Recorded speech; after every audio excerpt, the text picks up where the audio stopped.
किसका? प्रभु का पावन पवित्र नाम। जय गुरुदेव।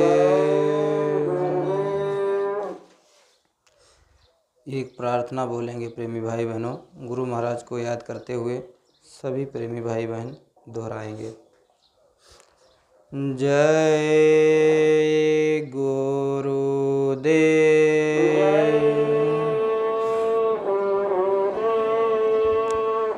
गुरुदेव तुम्हारे चरणों में शतकोटि प्रणाम हमारा है।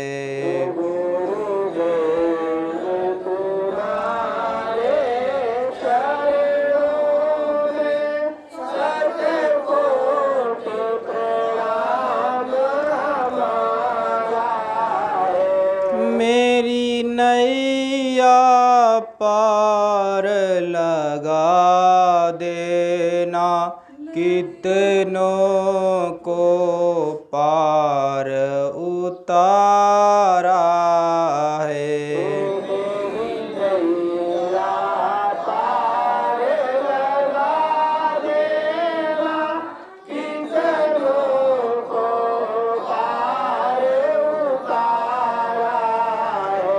मैं बालक अबुध तुम्हारा हूँ, तुम समर्थ पिता हमारे हो।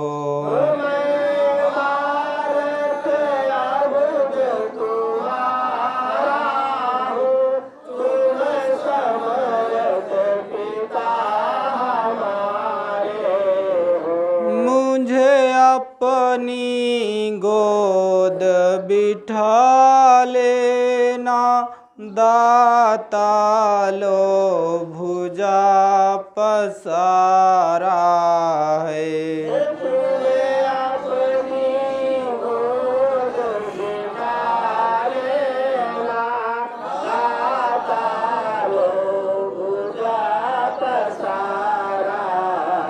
गुरुदेव तुम्हारे चरणों में शतकोटि प्रणाम हमारा है।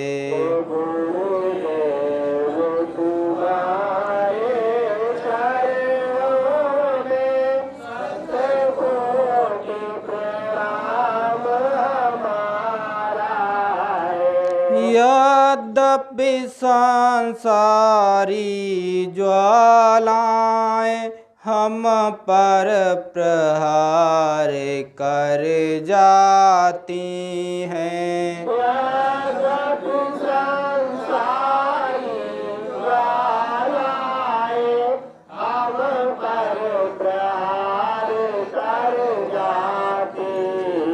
पर शीतल करती रहती हैं, तेरी अमृत धारा है। पर शीतल करती रहती है, तेरी शीतल अमृत धारा है।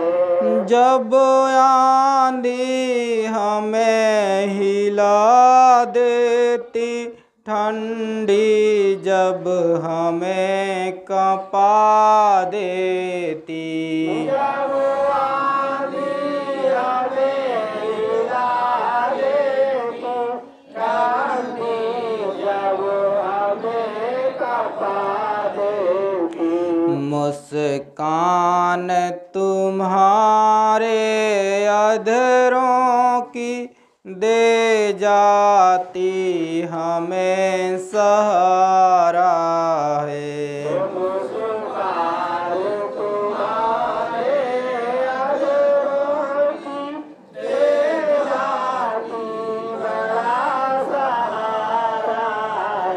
कुछ भुजा उठा कर कहते हो, कुछ महामंत्र सा पढ़ते हो। कुछ भुजा उठा कर कहते हो, कुछ महामंत्र सा पढ़ते हो। गद्दी गद्दी हो जाता हूँ स्वामी, मिल जाता बड़ा सहारा है। गद्दी हो जाता हूँ स्वामी, मिल जाता बड़ा सहारा है।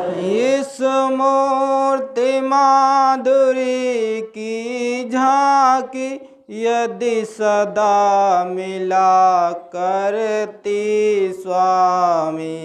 इस मूर्ति माधुरी की झांकी यदि सदा मिला करती स्वामी।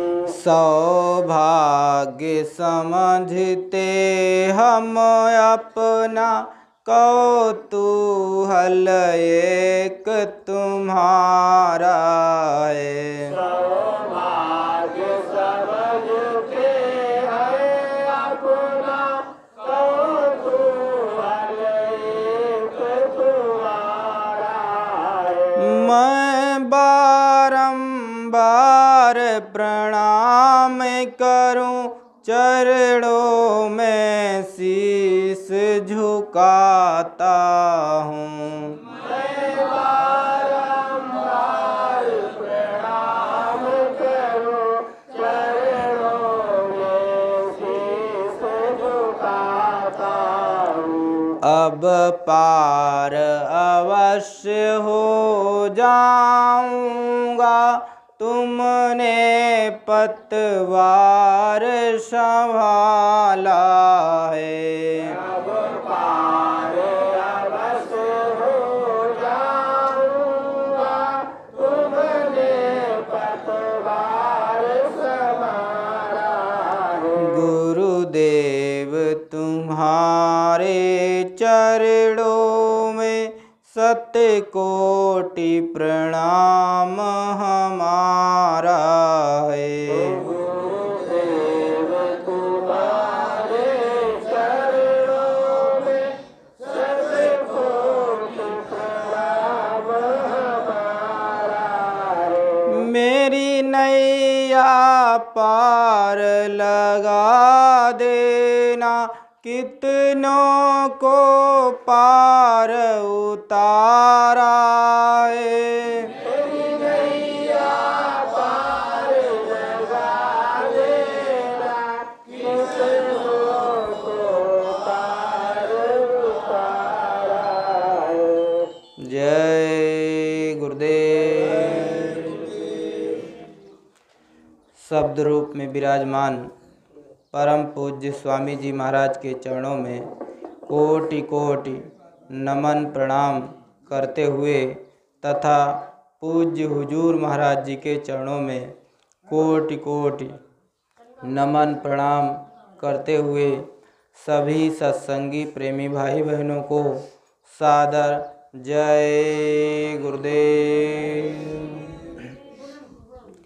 देखिए प्रेमी भाई बहनों, हम लोगों को बड़ी ही सौभाग्य से ये मनुष्य शरीर मिला है, और उससे भी बड़ी बात है कि हमको आपको इस मनुष्य शरीर में जब हम आए तब उसमें गुरु महाराज ने हमको पकड़ लिया और नाम की दौलत दे दी, और हम लोग उस रास्ते पर चलने की बराबर कोशिश कर रहे हैं, लेकिन गुरु महाराज के हिसाब से तो नहीं चल पा रहे हैं, लेकिन बराबर कोशिश करते रहेंगे तो दया देते रहेंगे।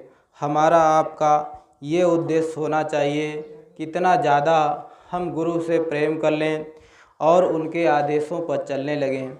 अय प्रेमी भाई बहनों, हम लोगों को ये बराबर विचार करते रहना चाहिए कि हमारा कितना गुरु से प्रेम हुआ है, कितना अभी कम है। हमारा गुरु क्यों नहीं खुश हो पा रहा।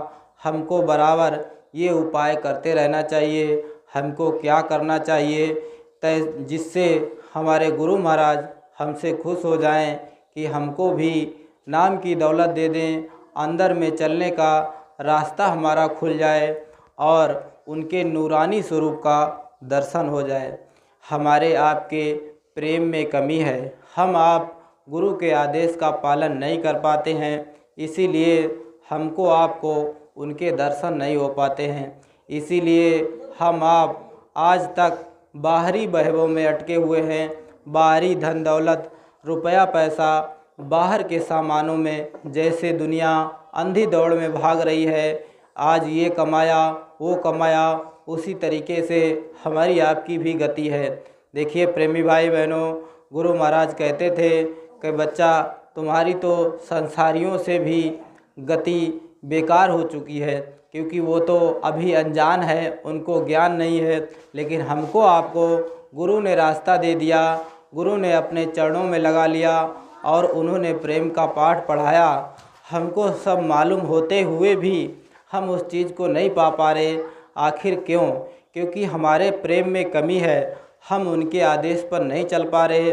गुरु महाराज ने आदेश दिया था कि आप सभी प्रेमी भाई बहन बराबर प्रचार करते रहना और इसी से देश दुनिया में भारी परिवर्तन हो जाएगा। देखिए प्रेमी भाई बहनों, कितना भी तोड़ फोड़ कर लो, कितना भी ईर्षा जलन कर लो, लड़ाई झगड़े कर लो, एक दूसरे से कंपेयर कर लो, कभी परिवर्तन होने वाला नहीं है। जब तक हम अपने अंदर बदलाव नहीं लाएंगे, हम अपनी कमियों को नहीं देख पाएंगे, तब तक परिवर्तन होने वाला नहीं। गुरु महाराज कहते थे सतयुग ऐसे नहीं आएगा। आप लोग सोच रहे सतयुग आ जाए फिर आराम से रहेंगे, सतयुग में भी कलयुग रहेगा और कलयुग के जीव हम सब कलयुग में ही तो सतयुग आएगा। बस उसमें ये होगा कि सब लोग भजन कर रहे होंगे, एक दूसरे की बात मान रहे होंगे, सब एक दूसरे की मदद करते होंगे, यही सतयुग होगा। 1000 वर्ष के लिए रहेगा, फिर कलयुग लग जाएगा, कुछ अंश कलयुग भी रहेगा उसमें। हमको आपको यही उद्देश्य करना चाहिए। गुरु दरबार से, मथुरा से जो भी आदेश आए उसके पालन में लग जाना चाहिए। तब हमारा प्रेम की डोरी हमारी मजबूत होती जाएगी और हमारा गुरु से दृढ़ प्रेम होता जाएगा, अंदर का रास्ता खुलता चला जाएगा, हमारे आपके कर्म कटते रहेंगे। देखिए प्रेमी भाई बहनों, एक भल्ला साहब एक बहुत बड़े सेठ थे। उन्होंने कैसे प्रेम किया गुरु से, कैसे उन्होंने आदेश का पालन किया और कैसे अपने प्रभु को पाया, ये हमको आपको सीख लेना चाहिए। ये भक्तों के इतिहास क्यों सुनाए जाते, ये कोई बनावटी कहानी नहीं है, आपको सुना दी गई और बस ख़त्म। ये सब हकीकत की घटना है और संतों महात्माओं की सुनाई हुई। ये स्वयं गुरु महाराज कहानी को सुनाया करते थे कि भल्ला साहब बहुत बड़े सेठ थे और उनका एक नौकर था, वो सतगुरु का भक्त था और उनके पास आता जाता था और बराबर उनकी सेवा करता था। और जब भी उनके पास जाने का मौका मिलता था तो वो छुट्टी जब मांगता था तो तुरंत छुट्टी मिल जाती थी और चले जाते थे, वहाँ सत्संग सुन के आते थे और अपने मालिक से कहते थे आप भी चलिए। हम आप भी प्रचार बराबर करने जाते हैं, गांव घर में जाते हैं और कहते हैं भाई साहब आप भी मथुरा चलिए, 17 मई से 21 मई कार्यक्रम होने वाला है, बराबर प्रचार करते रहते हैं आप लोग और लोगों को मनाते रहते हैं। लोग कहते हैं भाई अभी हमारे पास टाइम नहीं, गेहूं की खेती कटनी चल रही है, अभी समय नहीं। देखिए प्रेमी भाई बहनों, ये मन का काम है, समय को टालना। समय बराबर टालता रहता है ताकि समय जब निकलता चला जाएगा तब हमारी आपकी जीवात्मा खाई और खंदक में चली जाएगी। यही मन चाहता है। काल का एजेंट मन है, वो सबके साथ मन लगा है। अरे प्रेमी भाई बहनों, अगर ये कोई सोच ले फलाना वो काल का आदमी, फलाना दयाल का आदमी, कोई आदमी नहीं काल का है, कोई आदमी दयाल का नहीं है। जो सतगुरु की बातों पे चले, जो सच्चाई पर चले, उनसे प्रेम करे, गुरु से प्रेम करे, गुरु के आदेश पर चलने लगे, वो सतगुरु का प्रेमी। और जो मन के कहे चलने लगे वो है काल का जीव। यहाँ कोई व्यक्ति विशेष नहीं। अगर कोई मनमुखी आदमी है और वो मनमुखता को छोड़कर गुरु के चरणों में लग गया, गुरु के आदेश पर चलने लगा, वो सतगुरु का प्रेमी। कोई आदमी किसी के लिए संबोधित नहीं किया जा सकता है वो फलाना काल का आदमी। अरे भाई, काल का आज है, हम सब भी तो काल के हैं, ये काल का देश ही है। काल ने हम सबको मांग कर लाया, लेकिन हम लोग दयाल के क्यों हो गए? क्योंकि गुरु आए, उन्होंने नामदान दिया, उन्होंने भक्ति के रास्ते पे लगाया और हमसे प्रेम किया, और तब हम उनके पास गए, तब दयाल के हो गए। ऐसे ही देखिए प्रेमी भाई बहनों, कोई मांस मछली खा रहा, दारू शराब पी रहा, आप उससे घृणा मत करिए, उसको प्रेम से समझाइए। देखिए भाई, हम भी आपके जैसे खाते पीते थे, लेकिन आज मालिक की दया हो गई, हमने ये छोड़ दिया।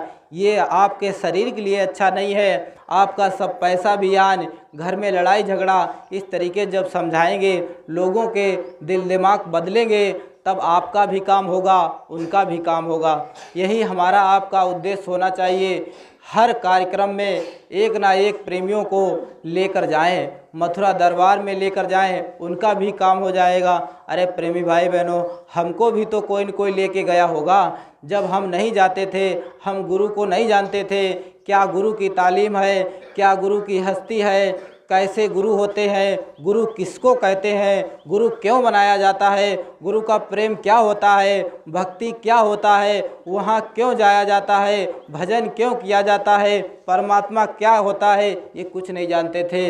लेकिन उनकी दया हो गई, किसी के द्वारा हमको बुला लिया गया और उनके दरबार में पहुँच गए, उन्होंने नामदान दे दिया। आज हम आप कमाई करने लगे, दया हो गई। इस दया पर चलने की ज़रूरत है और लोगों को समझाते बुझाते रहें। कोई हमारा प्रेमी अगर बिगड़ गया है तो उससे घृणा नहीं करें, उससे दूरी नहीं बनाएं, उससे प्रेम से समझाएं। देखो भाई, ये गलत काम है, ये गुरु के आदेश में नहीं है। आपको समझाना कैसे है? प्रेमियों को उलझ करके नहीं समझाना है। भाई देखिए, गुस्से में कोई बात, ये तुम गलत काम कर रहे, ऐसे नहीं समझाना है। देखिए, गुरु के वचन को याद दिलाया जाता है ताकि उसके दिल में उतरे। अगर तुमने डांट कर कोई बताया तो उसको अच्छा नहीं लगेगा, तो वो सोचेगा ये हमको आदेश देने लगे, वो तुम्हारी कमी निकालने लगेगा। देखिए, मन का काम है प्रेमी भाई बहनों। अगर हम किसी की कमी बताते हैं तो वो कमी पर ध्यान नहीं देता है, वो उल्टा आपकी कमी को निकाल देता है। आखिर ऐसा क्यों है? ये काल भगवान ने ऐसा सेंसर लगा रखा है मन का, ताकि वो बराबर काम करता रहे और गुरु के काम को ना कर पाए। यही काल का उद्देश्य है। काल भगवान नहीं चाहते हैं कि कोई जीव यहाँ से निकल कर जाए और अपने घर जाए, तो बराबर हिलाते रहते हैं, मन को दौड़ता रहता है। और अगर हमने गुरु से प्रेम कर लिया, आपने गुरु से प्रेम कर लिया, गुरु की भक्ति करने लग गए, उनके दीवाने बन गए, उनके आदेश पर चलने लगे, तब काल का मन शांत हो जाएगा। मन कहेगा भाई ये तो अपने गुरु की बात को मानते हैं, ये हमारी बात को नहीं मानते हैं। आखिर हम हमारी बात जब मानते नहीं तो मन आपका शांत हो जाएगा और मन गुरु के कहने पर चलने लगेगा। मन के कहे करो मत कोई, गुरु कहे करो तुम सोई। देखिए प्रेमी भाई बहनों, हम लोगों को बराबर गुरु के वचनों पर चलने की ज़रूरत है। गुरु के वचन जब याद करते रहेंगे तब हमसे कोई गलती नहीं होगी। अगर गुरु के वचनों को भूल जाएंगे, गुरु महाराज कहते थे, बच्चा तुम गुरु के वचनों को याद करते रहोगे, उन पर अगर चलते रहोगे तो समय खराब आ रहा है, उसमें तुम्हारी रक्षा हो जाएगी। नहीं तो खाई और खंदक में चले जाओगे, फिर मत कहना हमको नहीं बचाया। देखिए प्रेमी भाई बहनों, ये गुरु महाराज बताया करते थे, हमको आपको बराबर सत्संग में सुनाया करते थे। आज के समय में उनके उत्तराधिकारी पूज्य हुजूर महाराज जी बराबर अपने सत्संग में सुनाते हैं कि आप लोगों को चाहिए कि मिलजुल कर, अरे प्रेमी से प्रेमी मिले, गुरु भक्ति दृढ़ होए। जब हम आपसे बात करें, प्रेमी जब मिले, जब आपस में मिला करिए, तब हमेशा सिर्फ गुरु की चर्चा, जब मुख खुले तब गुरु की चर्चा, और कोई बात मत किया करें। उलझन की बात जब करेंगे तो आपकी भक्ति का नुकसान हो जाएगा, आपकी जीवात्मा का नुकसान हो जाएगा, आपका परमार्थ खत्म हो जाएगा। अगर आप इधर उधर की बात करते हैं तब आप अपना नुकसान कर रहे हैं, अरे प्रेमी भाई बहनों, कबीर साहब कहे थे, बुरा देखन मैं चला बुरा न मिलिया कोई, अपने अंदर जब झांक के देखा तो मुझसे बुरा न कोई। हम आप जब अपनी अपनी कमी को सुधार लेंगे, देखिए प्रेमी भाई बहनों, सबके अंदर कमी है, ऐसा कोई नहीं है जिसके अंदर कमी नहीं है।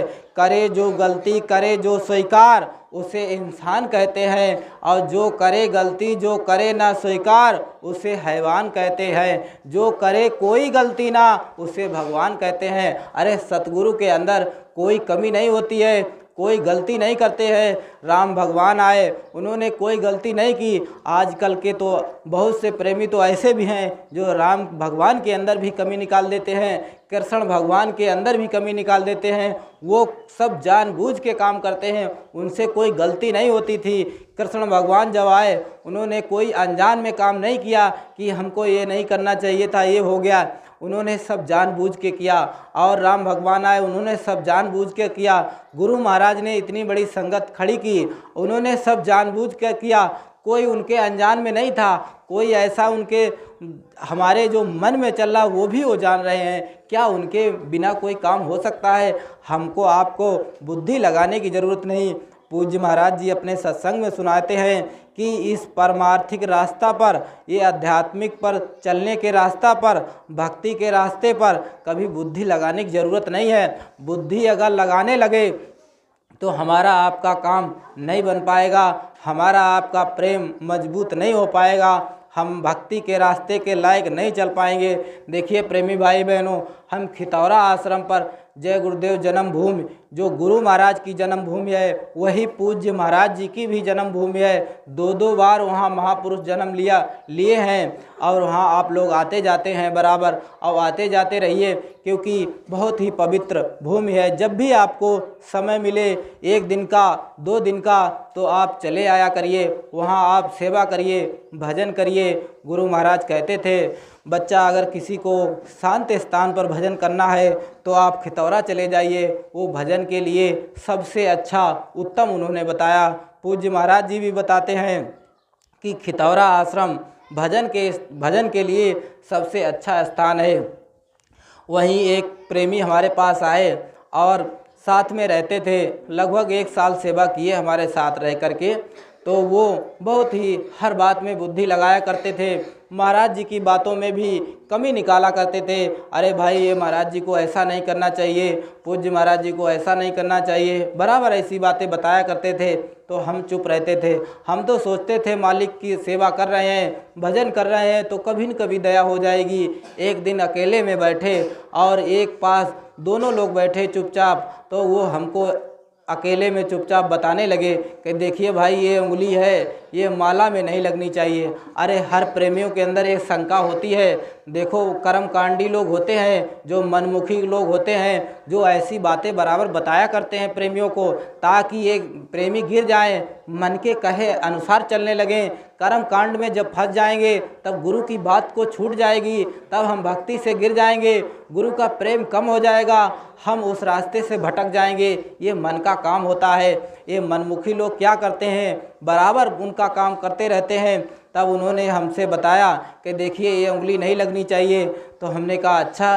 तो उन्होंने कहा, देखिए, हमने ऐसी बात तुमको बता दी है, हमने अभी तक किसी को बताया नहीं। देखिए प्रेमी भाई बहनों, बहुत से प्रेमी ऐसे भी होते हैं जो खूब भजन भी करेंगे, खूब सेवा भी करेंगे, लेकिन अपने आप को बुद्धि के हिसाब से चलाएंगे तो उनका काम बिगड़ जाता है और वो दूसरे को भी बिगाड़ देते हैं। ऐसे लोगों से सावधान रहा करिए। जब भी आपके ऊपर कोई शंका हो, जब भी कोई भजन में दिक्कत हो, तो आप मथुरा बराबर जाते रहते हैं, गुरु के दरबार में बराबर जाते रहते हैं, और जब भी पूज्य महाराज जी से मिलें तो अपनी बात को उनके पास रख दें कि हुजूर हमको ऐसे बताए हैं, तो ऐसे करना चाहिए या नहीं करना चाहिए, तो आपकी शंका का समाधान हो जाएगा।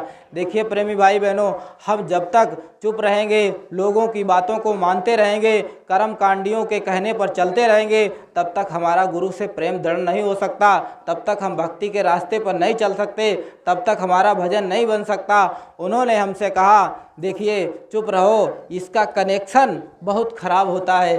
तो इस आज तक मैंने किसी को बात नहीं बताई, ये बताने लायक नहीं है। तो हमने कही जब बताने लायक नहीं तो क्यों आपने बताया है? तब उन्होंने ऐसी बात कही। हमने जाकर के पूज्य हुजूर महाराज जी को बताया। हमने कही हुजूर एक सत्संगी हैं, उन्होंने हमसे बताया इस अंगुरी का कनेक्शन ख़राब है और ये माला में नहीं लगना चाहिए, ऐसे सुमिरन करना चाहिए। तो महाराज जी डांट कर बोले, कहे अरे भाई किसने तुमको बता दिया? तो हमने उनका नाम नहीं बताया। हमने कहा हुजूर एक प्रेमी ने बताया। क्या ऐसे लोगों के कहने पर चलोगे अपना परमार्थ का नुकसान कर लोगे और तुम गिर जाओगे। ऐसे लोगों के कहने पर मत चला करो। ये अंगुली का कोई कनेक्शन नहीं, तुम ये अंगुली से दोनों हाथों से 10-20 अंगुली सब लगा लो और सुमिरन करो, लेकिन इसका बाहर से कोई मतलब नहीं, इसका अंदर से मतलब है। गुरु महाराज अपने सत्संग में सुनाया करते थे बराबर कि आपको अगर समय ना मिले तो आप टट्टी में बैठकर भी भजन कर सकते हैं। अरे इसका अंदर का रास्ता है, बाहर से इसका कोई कनेक्शन नहीं। हम आप शंका कर लेते हैं, बहुत से प्रेमी कर्मकांडी हैं, वो आपको ऐसे भी बता देंगे कि भाई आप थोड़ा लीप कर बैठा करिए, गोबर से लीप दिया करिए। ऐसे लोग मिलते होंगे आपको भी, और हमसे बहुत लोग ऐसे मिले हैं। देखिए प्रेमी भाई बहनों, ये मन का काम है। ये मन हमारे आपके अंदर, सबके अंदर बैठा है। हमने अगर एक गुरु के आदेश के पालन को चूक गए, उनकी बात से बिछुड़ गए, तो मन अपना काम करना शुरू कर देता है, बुद्धि लगाना शुरू कर देता है, और जहाँ बुद्धि लगी वहीं परमार्थ से गिरना शुरू हो जाता है। हम अपने परमार्थ को ख़त्म करना शुरू कर देते हैं। देखिए प्रेमी भाई बहनों, प्रेम कैसे जगता है? तो भल्ला साहब का जब नौकर बराबर जाया करता था और उनसे बराबर कहता था, तो वो कहते थे ठीक है हम चलेंगे, हमें समय नहीं अभी है। तो एक दिन कहे चलो अच्छा भाई, तू हमारी हर बात को मानता है, पूरे जीवन तूने आदेश का पालन किया है, आज मैं तेरे गुरु के पास चलता हूँ और तुम्हारे गुरु की बात को मानेंगे और वहाँ चलेंगे। तो वहाँ गए, सत्संग सुनने लगे और सत्संग सुनते सुनते रोने लगे और बैठकर रो रहे। जैसे हम आप जाते हैं मथुरा दरबार में, बहुत से प्रेमी होते हैं, सत्संग पूज्य महाराज जी का सुनते हैं, उनको तुरंत समझ में आता है और रोने लगते हैं। जब बात हमारे आपके सच्ची समझ में आएगी तभी हमारे आपके आंसू आएंगे। हम लोग सब बात जान रहे लेकिन हमारा प्रेम नहीं है, हमारे अंदर कोई चाह नहीं, अभी हमारा बीज अंकुरित नहीं हुआ, अभी ऐसे ही बीज पड़ा है। गुरु महाराज कहकर गए हैं, बच्चा मैंने नामदान की बारिश कर दी है, ये ऊसर बंजर में सब में डाल दिया है, ये अपने अपने समय पर जम जाएगा, ये हमारा बीज खाली नहीं जाएगा। महात्माओं की मेहनत कभी खाली नहीं जाती है, उनकी मेहनत फलीभूत होती है। देखिए प्रेमी भाई बहनों, ये गुरु महाराज अपने सत्संग में सुनाया करते थे, कहते थे बच्चा सब अपने अपने समय पर उग जाएगा, लेकिन अगर आप जल्दी चाहते हैं तो आपको जल्दी गुरु से प्रेम करना होगा, उनके आदेश पर चलना होगा। पूज्य हुजूर महाराज जी का आदेश है कि एक एक गांव गोद लेकर के सब लोग प्रचार करें और अपने अपने गांव की जिम्मेदारी के हिसाब से बराबर उसमें प्रचार करते रहें। अगर आप पढ़ना नहीं जानते, गुरु महाराज की बातों को नहीं जानते, तो दूरदर्शी आवाज़ पत्रिका आती है मथुरा से, उसके सदस्य बन जाइए, आपके घर में हर महीने पहुंचती रहेगी, उसी को पढ़ कर के सुना दीजिए जाकर। अगर आप पढ़ना भी नहीं जानते हैं तो उसी के घर के बच्चों से पढ़वा लीजिए, लेकिन प्रचार करते रहिए ताकि गुरु के आदेश का पालन हो सके, गुरु की बात कट ना सके। गुरु की जो दरबार का आदेश आता है उसमें अगर कट गया तो हम आप भक्ति से चूक गए, हमारा आपका कर्म रुक जाएगा। देखिए प्रेमी भाई बहनों, एक बार गुरु महाराज ने एक प्रेमी से कहा, बच्चा 50,000 रुपये दे दो, हम काफिला लेके जा रहे हैं गुजरात में, वहाँ भंडारा चलाएंगे। तो उनका उस समय धंधा चल नहीं रहा था, उन्होंने सोचा हम 50,000 रुपये अभी नहीं दे पाएंगे और हम अगली बार 1 लाख रुपए दे देंगे। तो ऐसे ही जब उनका धंधा चल गया और उसके बाद महीने 2 महीने के बाद 1 लाख रुपए लेकर आए, गुरु महाराज के चरणों में रख दिए और कहने लगे, हुजूर आपने पैसा मंगाया था 50,000, हमारा उस समय धंधा नहीं चल रहा था और अब हम 1 लाख दे रहे हैं। तो उन्होंने कहा, बच्चा ये पैसा ले जाओ, गुरु नहीं भूखा तेरे धन का, उनके पास धन है भारी, गुरु धन का भूखा नहीं होता, वो तेरे ही पैसे से तेरा ही उपकार कराते हैं। ऐ प्रेमी भाई बहनों, जो धन मांगते हैं गुरु महाराज पूज्य महाराज जी जो भी पैसे की सेवा मांगते हैं वो आपके लिए ही होती है, आपका कर्म कर्जा होता है। गुरु महाराज कहते थे, बच्चा तुमको क्या मालूम तुम्हारे कर्म कैसे कटेंगे, कैसे तुम्हारी मुक्ति होगी। तुमने इतने इतने बड़े पहाड़ लाद रखे हैं अपने ऊपर, गठरी मुठरी इतनी बड़ी कर रखी है जिसका कोई किनारा नहीं है। लाखों लाख जन्म बीत जाएंगे लेकिन कर्म नहीं कट पाएगा। कर्म फांस छूटे नहीं, केति करो उपाय।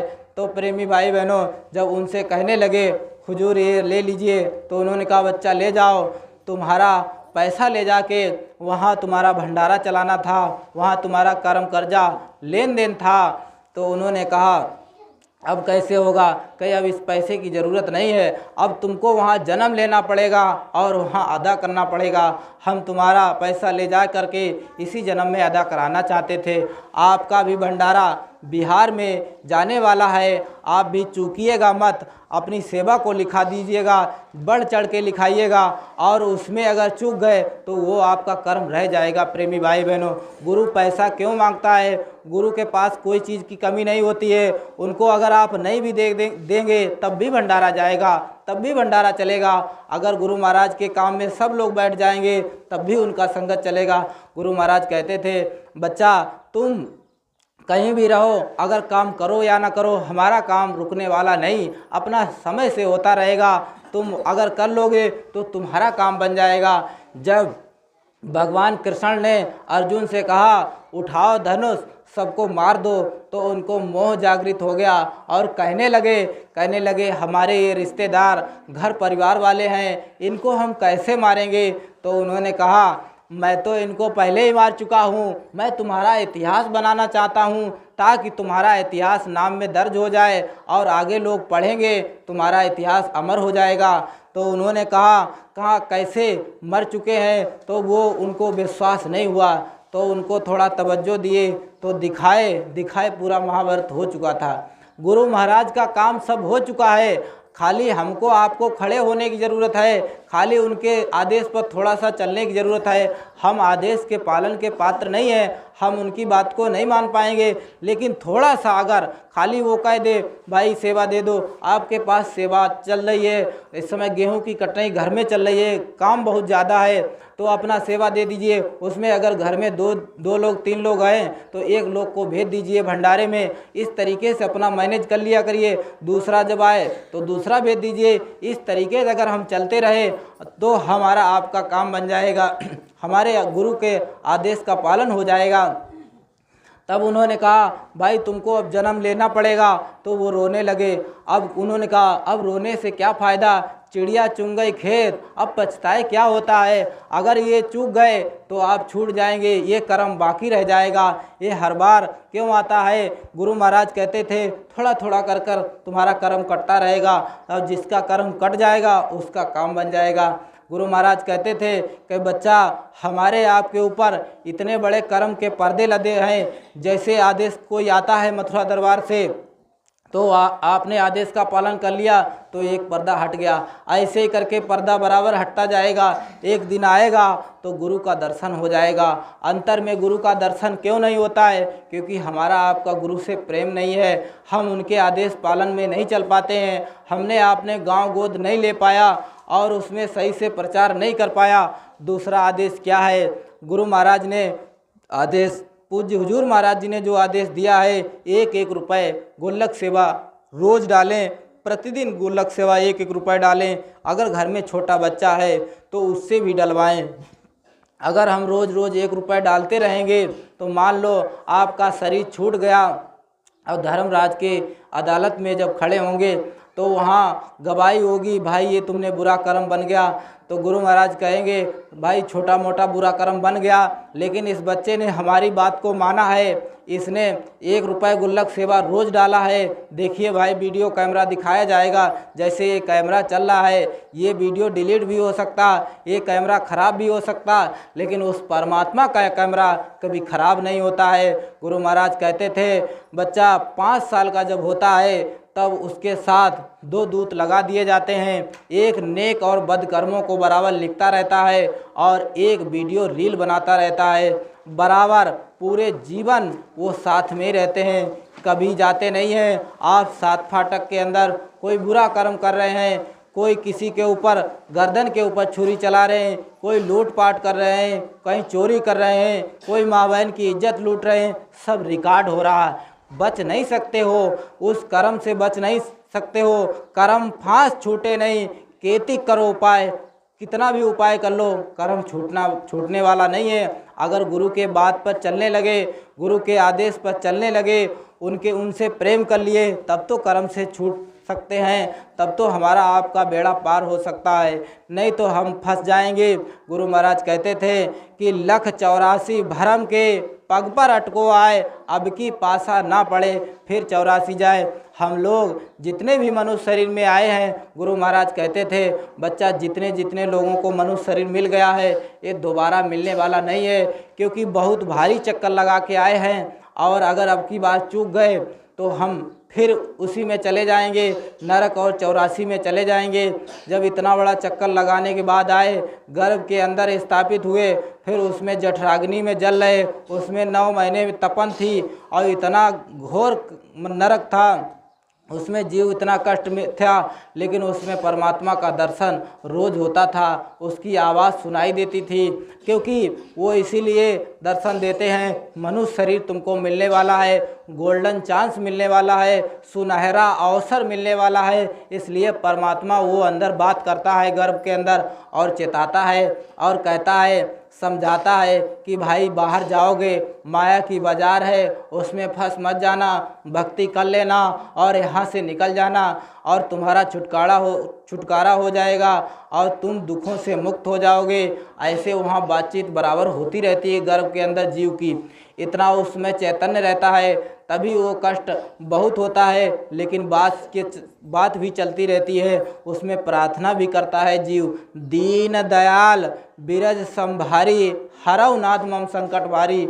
हमारे ऊपर बहुत बड़ा कष्ट है, आप दयाल हैं, मैं दीन हूँ, आप हमको इस जठराग्नि से निकाल दीजिए, हमको बहुत कष्ट हो रहा है। तब वो परमात्मा कहता है, अरे तुम बाहर निकल कर क्या करोगे, जाकर कहाँ जाओगे, कैसे रहोगे। तब उन्होंने कहा, सब तज भजन करो दिन राति। हमने सबने वादा किया है, जितने भी हम सब बैठे हैं, पूरी दुनिया में जितने मनुष्य शरीर में आए हैं, सब गर्भ के अंदर वादा करके आए हैं, सब तज भजन करो दिन राति, मतलब सब कुछ हम छोड़ देंगे, कुछ नहीं करेंगे, दिन रात प्रभु का भजन करेंगे, उसकी भक्ति करेंगे।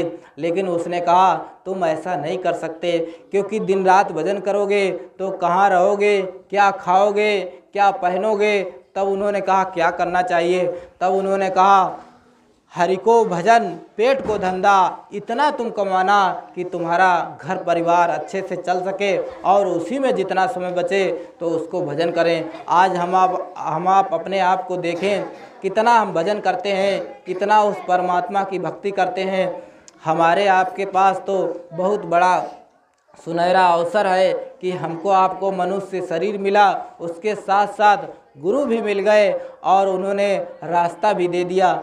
हमें तो गुरु को ढूंढने की ज़रूरत भी नहीं पड़ी, उन्होंने हमको आपको खुद ढूंढ करके नामदान दिया और भजन करने का रास्ता दिया। हमको आपको मेहनत भी करने की ज़रूरत नहीं पड़ी, इसीलिए हमारे आपको उसके लिए चाह नहीं। जो बच्चा पढ़ाई करता है, मेहनत करता है और मेहनत से पढ़ाई करता है, जब किसी नौकरी को हासिल करता है तब उसकी अहमियत समझता है, और कोई चीज़ अगर मुफ्त में उसको नौकरी मिल जाती है तब उसका कोई वैल्यू नहीं समझता है, वो ऐसे ही अपनी नौकरी को गंवा देते हैं। वही हमारे आपके साथ हो गया, हमको आपको फ्री में नामदान मिल गया। हम आप नामदान के पात्र नहीं थे, हम आप कोई लायक नहीं थे, लेकिन गुरु ने नामदान दे दिया, ताकि अभी नहीं कर पाएंगे, अगले समय में आगे समय आएगा तब कर लेंगे, पार हो जाएंगे। और बराबर गुरु महाराज यही कहते थे, बच्चा भजन कर लो, भजन से ही तुम्हारी रक्षा हो जाएगी। आगे समय खराब आ रहा है। गुरु महाराज 1970 में ही लगभग 55 साल बीत गया, तभी भविष्य का वाणी करके गए थे, इतनी बड़ी बड़ी बीमारी आएंगी, दवाई काम नहीं करेगी। देखिए आप सब देख लिए हैं, कोरोना की बीमारी आई, पूरे देश में नहीं पूरी दुनिया को तबाह करके रख दिया। ऑक्सीजन का एक सिलेंडर मुश्किल हो गया मिलना, डॉक्टर अस्पताल को छोड़कर भाग गए और घर से ऑनलाइन वो देखते थे दाग, हमारा इलाज चला रहे थे महाराज जी। वहाँ एक डॉक्टर था वहाँ मथुरा में ही, तो मैंने उसको फ़ोन किया, आप अस्पताल में है क्या? तो उसने कहा हम अस्पताल नहीं आएंगे, आप हमारे पास मर्ज की फ़ोटो भेज दीजिए, हम दवाई लिख देंगे। अरे प्रेमी भाई बहनों, इतना डर, इतना खौफ छा गया पूरी दुनिया में, सबसे ज़्यादा डॉक्टरों को छा गया। ये छूने से हमारे पास कोरोना ना आ जाए, हम कहीं मर ना जाएं। गुरु महाराज कहे, पूज्य हुजूर महाराज जी कहे, ये तो छोटी सी बीमारी आई है, अभी तो बड़ी बड़ी बीमारी आएंगी। ये तो छोटी सी जब बीमारी आई है तब पूरा दुनिया तबाह हो गया, बड़ी बड़ी बीमारियाँ आएंगी तब क्या होगा? लड़ाइयाँ होगी। गुरु महाराज ने कहा तब भजन ही रक्षा करेगा। अगर आपके अंदर भजन की दौलत है, सेवा आपने की है गुरु की, उनके आदेश का पालन किया है, उनसे प्रेम है, अगर मान लो ऐसे कोहराम में आपका शरीर छूट भी गया, तब भी गुरु महाराज ने कहा अगर तुम्हारा गुरु से प्रेम है, लगाव है, जैसे मान लो हर समय अपने गुरु को याद करते हैं, गुरु को बराबर निरंतर याद करते रहते हैं, उनके बारे में सोचते रहते हैं, भाई हमारा गुरु क्या करता है और कहाँ है इस समय पूज्य महाराज जी, और हमारे अंदर क्या कमी है। उसी समय मान लो कोई भूकंप आ गया, कोई बीमारी आ गया, शरीर अचानक छूट गया, जब हमारा उसमें लगाव लगा रहेगा तो उनके पास खिंचाव बना रहेगा तो उसकी इच्छा पूरी कर दी जाएगी। गुरु महाराज कहते थे बच्चा, इस देश का नियम है, अंतिम समय में जो इच्छा मनुष्य की हो जाती है उसको पूरा किया जाता है। आप लोग सतलोक की इच्छा बांधे, अपने गुरु की इच्छा बांधे दर्शन की, जब शरीर छूटेगा तो आपको पहुंचा दिया जाएगा। देखिए प्रेमी भाई बहनों, एक आदमी था, वो ख़त्म हो रहा था और उसकी इच्छा था, एक गाय में थी इच्छा, बहुत उसको प्यारी लगती थी, लेकिन उसका जब शरीर छूटा तो गाय में बछड़े के रूप में जन्म हो गया। जहाँ मतलब आशा वहाँ वासा, इस देश का नियम है। हमको आपको बस आशा बांधनी चाहिए, अपने निज घर की आशा बांधनी चाहिए, सतलोक की आशा बांधनी चाहिए, अनामी धाम की आशा बांधनी चाहिए। हर समय चिंतन हो, हर समय चिंतन हो, अपने गुरु की याद करते रहें। मान लो जैसे इस समय धूप हो रही, अपने खेत में काम कर रहे हैं, मान लो 10 मिनट आप बैठ गए, कहे चलो धूप लग रही थोड़ा दम ले लें। जब वहाँ बैठे तो अपने आंख बंद कर लिए, गमछा डाल लिए और उस गुरु को अपने याद करने लगे, सुमिरन करने लगे, ध्यान करने लगे, भजन करने लगे। ऐसे अगर याद करते रहेंगे तो हमारा प्रेम बढ़ता चला जाएगा और एक दिन होगा हम उसमें लीन हो जाएंगे। अरे प्रेमी भाई बहनों, जब भल्ला साहब ने जब वहाँ गए तो वहाँ ज़मीन पर बैठे और रोने लगे। जैसे पूज्य महाराज जी सत्संग सुनाते हैं, सत्संग सुनाने के बाद हर प्रेमी से एक एक करके जब मिलते हैं और सबको दर्शन देते हैं। महात्माओं का यही नियम होता है, जितने भी प्रेमी आते हैं उनसे सबसे मिलते हैं। ये सच्चे महात्मा की पहचान होती है, वो सबको दर्शन देना चाहते हैं, सबको लाभ देना चाहते हैं, चाहे गरीब हो, चाहे अमीर हो, चाहे किसी भी जाति का हो, वो सबसे मिलते हैं एक एक करके। आप लोग देखते होंगे मथुरा जाते हैं, सब लोग जाते होंगे तो पूज्य महाराज जी इतनी बड़ी भारी संख्या में भीड़ आती है, करोड़ों लोग आते हैं मथुरा दरबार में, लेकिन सबसे मिलते हैं। और दिन रात सुबह 6 बजे से 5 बजे से खड़े हो जाते हैं दर्शन देना, रात के 12 बज जाते हैं, 11 बज जाते हैं, दिन भर खड़े ही बीत जाता है और सबको दर्शन देते हैं। अरे प्रेमी भाई बहनों, महात्माओं को क्या इतनी मेहनत करने की ज़रूरत, उनका तो काम हो चुका है, वो हमारे और आपके लिए मेहनत करते हैं। गुरु महाराज जेल में क्यों गए, उन्होंने इतनी परेशानी क्यों सही और 121 दिन तन्हाई में रहे, उनके पास ना बैठ सकते ना खड़े हो सकते, ऐसे ही जंजीरों में फंसे रहे। दिल्ली की तिहाड़ जेल बहुत बड़ा कष्ट सहा। क्यों उन्होंने सहा? इसीलिए सहा ताकि हमारे आपके जो कर्म हैं वो कट सकें। गुरु महाराज कहते थे बच्चा, दुनिया पर आफत आने वाली थी, उन्होंने अपने सिर पर ओढ़ ली, जो दुनिया पर आफत आने वाली थी उन्होंने अपने आप ओढ़ ली। ये जैसे यहाँ 4 जेल होते हैं, एक थाने की औलाद, दूसरा जिला जेल और सेंट्रल जेल, स्टेट जेल, ऐसे उस कुदरत के 4 जेल होते हैं। गुरु महाराज भी 4 जेलों में गए। पहले गए आगरा की जेल में, फिर बरेली के जेल में, बंगलोर की जेल में, फिर दिल्ली की जेल में। ये 4 खान 84 लाख योनियों का जो हमारा हमको आपको जाना था, उन्होंने काट दिया और अपने ऊपर ओढ़ लिया। अपने ऊपर इतनी परेशानी सह करके हमारे आपके कर्म को काटा। महात्मा जब भी आते हैं वो जीवों को कर्मों को अपने ऊपर लाद लेते हैं और उनको कोई कष्ट पीड़ा नहीं होती, लेकिन हमारे आपके कर्म जब लाते हैं तब उनको पीड़ा को भोगना पड़ता है। देखिए प्रेमी भाई बहनों, हमको आपको ये विचार करने की ज़रूरत है कि हमको कितना दिन नामदान लिए हो गया और कितना दिन सेवा करते हो गया, अभी तक हमारा इस तरीके से प्रेम नहीं हो पाया ताकि हमारे गुरु की याद में हमारे आंसू आ सकें, हम रोने लगें।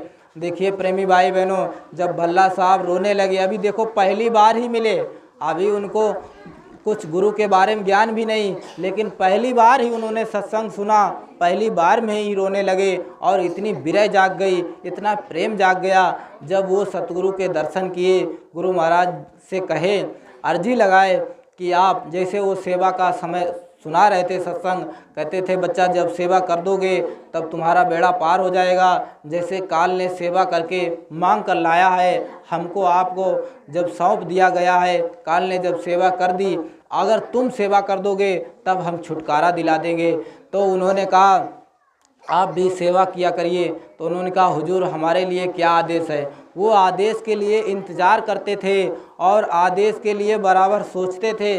आज हमारी आपकी दशा देखिए, हम आप कहाँ आदेश का पालन करते हैं। जिम्मेदार भाई साहब आपके पास न्याय पंचायत जिम्मेदार या ब्लॉक जिम्मेदार कोई आते हैं तो हम लोग सोचते हैं ये तो बराबर सेवा के लिए आते रहते हैं, उनको आने की ज़रूरत ना पड़े। आप खुद इतना एक्टिव हो जाइए, इतना ज़ोरदार हो जाइए कि आप खुद पूछ लीजिए, आप सबके नंबर रखा करिए कि न्याय पंचायत अपने ब्लॉक अध्यक्ष, खंड अध्यक्ष सबके नंबर रखिए और 10-5 दिन में बात किया करिए हमारे सतगुरु का क्या आदेश आया और उनका क्या संदेश है। देखिए प्रेमी भाई बहनों, इतनी बड़ी संगत है आपकी, इतनी बड़ी संगत हो गई जो हर प्रेमी से पूज्य महाराज जी आकर तो आदेश देंगे नहीं, इसीलिए उन्होंने एक चैन बना दी, एक सर्कल बना दिया ताकि सब लोगों के पास संदेश पहुंच सके।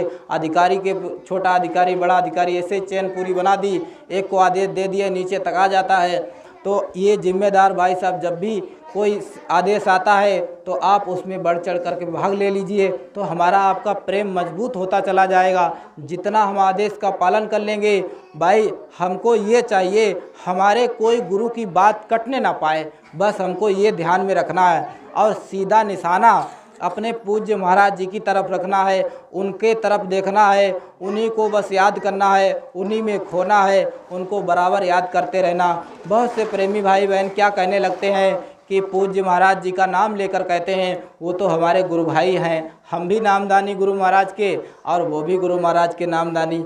ऐसा नहीं प्रेमी भाई बहनों, गुरु भाई अगर उनको समझ रहे, गुरु को मानुष जानते ते नर कहिए अंध, आगे यम के फंद। अगर गुरु को मनुष्य शरीर को समझ लिए, मनुष्य समझ लिए, तो आपको नरकों और 84 में जाना पड़ेगा। देखिए प्रेमी भाई बहनों, जो सतगुरु का शरीर होता है वो कोई मनुष्य शरीर नहीं होता है, वो हमको आपको दया देने के लिए एक शरीर दिखाने के लिए होता है, उनके पास शरीर नहीं होता है। वो सतगुरु एकदम नूरानी स्वरूप होता है। आप देखते होंगे पूज्य महाराज जी का जो नूरानी स्वरूप है, उसके आप पूरे संसार में देख लीजिए, उनके जैसा किसी का स्वरूप नहीं होगा। इतना चमकता चेहरा, इतनी ठंडी पड़ती, आपके ज़िले में ठंडी में आए थे पूज्य महाराज जी और देखे होंगे आप कि ऐसे ही हल्का सा कपड़ा पहनकर सत्संग सुनाते थे। कितने बड़े बड़े आपने आदमी देखे होंगे, आपके घर में सब कुछ भरा तुरा होता है और आप सोचते हैं नहीं ठीक है, आवाज़ खूब बढ़िया कैच नहीं कर रही ना। अच्छा हाँ, मुँह का सवाल है बिल्कुल सही से। हाँ ठीक, तो बिल्कुल मुँह के सामने है बस, बिल्कुल पानी बन। देखिए प्रेमी भाई बहनों, जब पूज्य महाराज जी आए आपके ज़िले में, इतनी ठंडी पड़ रही थी और ऐसे कुर्ता पैजामा पहना करके सत्संग सुना रहे थे। सतगुरु को किसी मौसम से कोई मतलब उनके ऊपर नहीं होता, उनको ठंडी गर्मी कुछ नहीं लगता है, लेकिन दिखाने के लिए वो करते हैं ताकि कोई जान ना पाए, महात्मा को कोई पहचान नहीं सकता। एक बार गुरु महाराज ऐसे ही पड़ाव डाले थे, सत्संग सुनाने जा रहे थे और वहाँ कुर्सी डाल के बैठे थे और दो सेठ आए। उन्होंने कहा भाई ये महात्मा देखो कैसे हैं, जो प्रेमी धूप में काम कर रहे, ये जाकर के एसी में बैठे। इसी तरीके से बातचीत करते हुए आ रहे थे और पूछे किससे आकर के, वो गुरु महाराज के ही पास आ गए और उन्होंने कहा बाबा जय गुरुदेव, आपके गुरु महाराज कहाँ हैं? तो गुरु महाराज ने कहा बच्चा उस कुटिया में है। गुरु महाराज से ही पूछ रहे और गुरु महाराज कहें जाओ। अब एक प्रेमी से कहे जाओ बच्चा इनको गुरु महाराज से मिलवा दो जाकर बैठ। अब वो बेचारा असमंजस में एकदम भौचक्का रह गया, गुरु महाराज ऐसा क्यों बोल रहे, लेकिन वो बेचारा चुपचाप चला गया गुरु के आदेश में और जा रहा। तो वो आपस में विचार करते हुए जा रहे थे और कहने लगे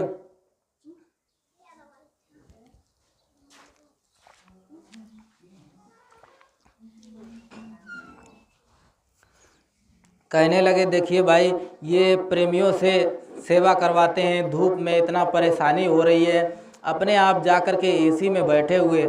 बताइए ऐसे महात्मा होना चाहिए, महात्मा को साथ में लगना चाहिए। ऐसे अनाप शनाप जो उनके मन में आ रहा वो बोलते हुए जा रहे और जा रहे बोलते हुए और कह रहे। तो वो प्रेमी को सहा नहीं गया और उनको गुस्सा आ गया।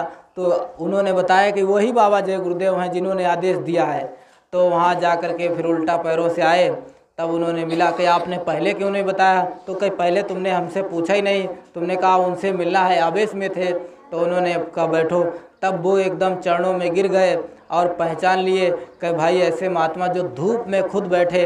देखिए प्रेमी भाई बहनों, अभी कोरोना का समय था, पूज्य महाराज जी गेहूं की कटनाई में वहीं थे। हम लोग वहाँ 20-25 लोग, राजेश भैया गेहूं कटवाते थे। राजेश भैया सुबह 4 बजे से शाम को 10 बज जाता था, रात में पूरी रात कटनाई होती थी। पूज्य महाराज जी भी वहाँ सुबह 6 बजे से जाते थे, रात को 10-10 बजे तक बैठे रहते थे। पूरी धूप गर्मी खुद गेहूं काटते थे। हमारे साथ में पूज्य महाराज जी खुद गेहूं काटे हैं। अरे प्रेमी भाई बहनों, इतने बड़े महात्मा होकर के और वो गेहूं काटते हैं, क्योंकि वो कोई जान नहीं सकता, कोई पहचान नहीं सकता महात्माओं को। बराबर वो किसी प्रकार का चमत्कार नहीं करते, लेकिन चमत्कार हो जाता है कभी कभी, लेकिन महात्मा कभी चमत्कार नहीं करते हैं। ऐसे ही बराबर वो अपने काम में बस यही सोचते हैं कैसे जीवों का कल्याण हो जाए, कैसे ये सुमिरन ध्यान भजन करने लगें और यहाँ निकल चलें। गुरु का एक ही काम होता है, महात्माओं का सिर्फ और सिर्फ एक ही उद्देश्य होता है कि जीव यहाँ आए और नाम दान लें और भजन करें, यहाँ से निकल चलें। और हम लोग क्या सोचते रहते हैं कि हम लोग बराबर सोचते रहते हैं हमको धन दौलत दे दें। गुरु महाराज के पास जाते हैं और यही मांगते रहते हैं कि हमारे लड़के की नौकरी लग जाए, बच्ची की शादी हो जाए, हमारा मकान बन जाए, यही आशाएं रहती हैं। इसीलिए हमारा आपका गुरु से प्रेम नहीं हो पाता, इसीलिए हम आप अछूते रह जाते हैं, बिछुड़ जाते हैं, प्रेम टूट जाता है, भक्ति खत्म हो जाती है। जब तक संसार की मन में आशा रहेगी तब तक भक्ति नहीं हो सकती। हमारे मन के अंदर से सारी आशाएं निकल जाएं, सिर्फ और सिर्फ एक इच्छा होनी चाहिए कि हम गुरु का दर्शन कब करेंगे, इस देश से हम कैसे निकलेंगे, ये नश्वर संसार है, यहाँ से कैसे निकलेंगे। जो दे दे हर इच्छा, जो ले ले हर इच्छा, उसकी मौज पे एकदम छोड़ दो कि हमको कुछ नहीं चाहिए, बस हमको आपका प्रेम चाहिए। जब बल्ला साहब ने कहा हमको भी कुछ आदेश दीजिए, तो उन्होंने कहा फलानी जगह भंडारे चलाना है। जैसे आपका बिहार में भंडारा जाएगा, आपके पास सबके पास आदेश आया होगा कि आप लोग सेवा दीजिए, वहाँ चलिए। और कुछ लोग चलिए 10-20 लोग वहाँ खाना बनाएंगे, खिलाएंगे लोगों को, भंडारा चलाएंगे। तो इस तरीके से बराबर आदेश आता रहता है। हम लोग उन पर कुर्बान होते रहेंगे तो हमारा आपका काम बन जाएगा, प्रेम मजबूत हो जाएगा, भक्ति के राह पर चलने लगेंगे, हमारे आपके कान खुल जाएंगे, आँख खुल जाएगी, उस सतगुरु के नूरानी स्वरूप का दर्शन होगा। जब उन्होंने कहा फलानी जगह भंडारा चलाना है, तो वो निसंकोच होकर के जहाँ भी भंडारे का आदेश होता था सीधे वहाँ चले जाते थे और जितना भी पैसा रुपया लगता था वहाँ दे करके और पूरा भंडारा चला देते थे। और बस ऐसे ही वो चलाते रहे। उनका प्रेम इतना मजबूत हो गया, उसको कोई तोड़ नहीं सकता। संसार में कोई प्रेम को नहीं तोड़ सकता। जब हमारा आपका गुरु से ज़्यादा प्रेम हो जाता है तब उसमें कोई कितना भी आ जाए कोई प्रेम को ख़त्म नहीं कर सकता। हमारा आपका प्रेम कमज़ोर है इसलिए लोग तोड़ देते हैं। कोई कह देता है भाई पूज्य महाराज जी ऐसे हैं, कोई कह देता है वैसे हैं, तो हम लोग भ्रमित हो जाते हैं और फिर कुछ दिन के बाद फिर जुड़ जाते हैं। ऐसा क्यों है? क्योंकि हम लोग बहुत कमज़ोर हैं, बहुत ही इसमें नाजुक समय चल रहा है। उसमें हम लोग अगर मजबूती से नहीं चलेंगे तब तक नहीं चल पाएंगे। ऐसे बराबर उनके पास संदेश आता रहा और एक दिन ऐसा आ गया, बहुत बड़े सेठ थे, उनके पास सारी धन दौलत पूरी दौलत ख़त्म हो गई। अब घर में बीवी बच्चे भी ख़त्म हो गए, अब अकेले रह गए, एक मकान बचा हुआ। और लेकिन उनके मन में कोई चिंता नहीं, कोई धन की इच्छा नहीं। हम लोग क्या सोचते हैं प्रेमी भाई बहनों, जब गुरु महाराज की दया हो जाती है तब सोचते हैं कि हमारे पास ये मकान अब बन गया, हमारे पास ज़्यादा पैसा आ गया, हमारे 4 लड़के थे, चारों की नौकरी लग गई, एक गुरु महाराज की दया हो गई। ये गुरु महाराज की दया नहीं है, ये काल की दया है। अरे प्रेमी भाई बहनों, गुरु महाराज जब खुश होंगे, गुरु महाराज ने कहा मैं जब खुश होता हूँ तो 3 चीज़ देता हूँ। एक तो तुम्हारे पास बीमारी आ जाएगी, निर्धनता छा जाएगी और लोग बेइज्जती करेंगे, तब गुरु की दया होती है। गुरु की दया को सब लोग बर्दाश्त नहीं कर पाते हैं, गुरु की दया पर सब नहीं चल पाते हैं। गुरु की दया कैसी होती है? भल्ला साहब के ऊपर गुरु की दया हो गई है। और जब उन्होंने कहा, फिर उनके पास एक चिट्ठी आई कि फलानी जगह भंडारा चलाना है और वहाँ आपको चलना है। अब उनके पास कोई पैसा नहीं बचा, कोई धन दौलत नहीं बचा, बीवी बच्चे सब ख़त्म हो गए। तब वो चिट्ठी को पढ़ रहे और चूम रहे, छाती से लगा रहे हैं। आज हम आप अपने गुरु की कितनी बात मानते हैं, कितना आदेश का पालन करते हैं। हमारे गुरु का जब आदेश आता है, कहते हैं भाई जिम्मेदार साहब कहते हैं कि न्याय पंचायत के जिम्मेदार कहते हैं कि भाई साहब आप 1000 रुपये सेवा दे दीजिए, तो कहते हैं रोज़ रोज़ सेवा मांगने आ जाते हो, अभी तो सेवा दी थी। अरे प्रेमी भाई बहनों, तब कैसे गुरुभक्ति होगी, कैसे प्रेम होगा? अगर आपके पास पैसा नहीं है तो कोई बात नहीं, उनको प्रेम से आप कह दीजिए अरे भाई साहब हमारे पास पैसा नहीं इस समय, हम आगे दे देंगे, अगर हम उधार लेके दे देंगे, लेकिन तिरस्कार मत किया करिए। अगर आपने गुरु के आदेश को ठुकरा दिया, अगर आपने गुरु के आदेश को काट दिया तो आपका प्रेम कमज़ोर होता चला जाएगा, भक्ति के रास्ते से गिर जाएंगे, कभी उठ नहीं पाएंगे, काल अपने गाल में ले लेगा। काल तो यही तो चाहता है कि आप सब लोग गुरु की बात को काट दें, हम सब गुरु की बात को काट करके मन के कहे चलने लगें। यही तो काल भगवान चाहते हैं कि यही तो, इसलिए तो सबके अंदर मन बैठा है, सबके अंदर मन बैठा है। मन बुद्धि चित्त अहंकार, ये 4 हैं, ये जीवात्मा के चारों तरफ बैठे हैं, पहरेदारी कर रहे, निगरानी कर रहे। इनका काम है कि जीवात्मा जगने ना पाए, जीवात्मा सो रही, उसी के बल से ये चारों चैतन्य हो रहे। ये एक तत्व है, कोई इनके अंदर जीवात्मा नहीं है, कोई ये चैतन्य नहीं है, ये तत्व हैं। जैसे एक मशीन बनाई जाती है तो उसके अंदर सब पार्ट एक उसके पार्ट होते हैं, लेकिन उसके अंदर बिजली नहीं है तो वो मशीन नहीं चल सकती, बिजली के बिना मशीन नहीं चल सकती। ऐसे ही हमारे आपके अंदर जीवात्मा बैठी है, उसी से ये चलती है। मन बुद्धि चित्त अहंकार, ये एक तत्व इसके साथ लगा दिए गए हैं, ये निगरानी के लिए, ये काल के एजेंट हैं, ये चारों तरफ लगा रहे।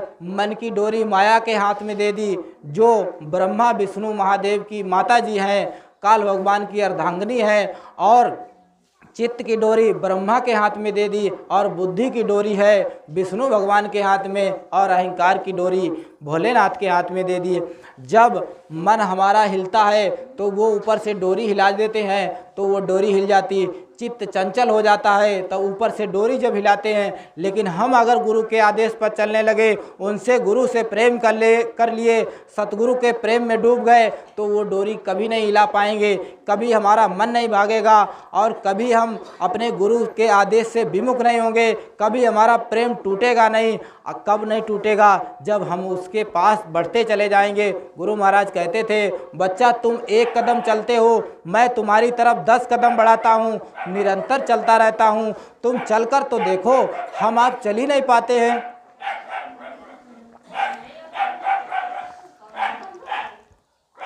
जब उनके पास चिट्ठी आई और उनके पास कोई पैसा नहीं, अब बेचारे परेशान, लेकिन उनके मन में ये नहीं, उन्होंने गुरु भाई से ये नहीं कहा कि जाओ तुम चले जाओ, हमारे पास पैसा नहीं है, तुम बार बार सेवा मांगने आ जाते हो, हमारा पूरा धन सेवा से ख़त्म हो गया। इस तरीके से उन्होंने अपने मन में सोचा तक नहीं, कल्पना तक नहीं कि उन्होंने क्या कहा, अरे भाई चले जाओ हम दे देंगे, हमारे पास अभी नहीं है, हम विचार कर रहे हैं हमको कहाँ से देना है।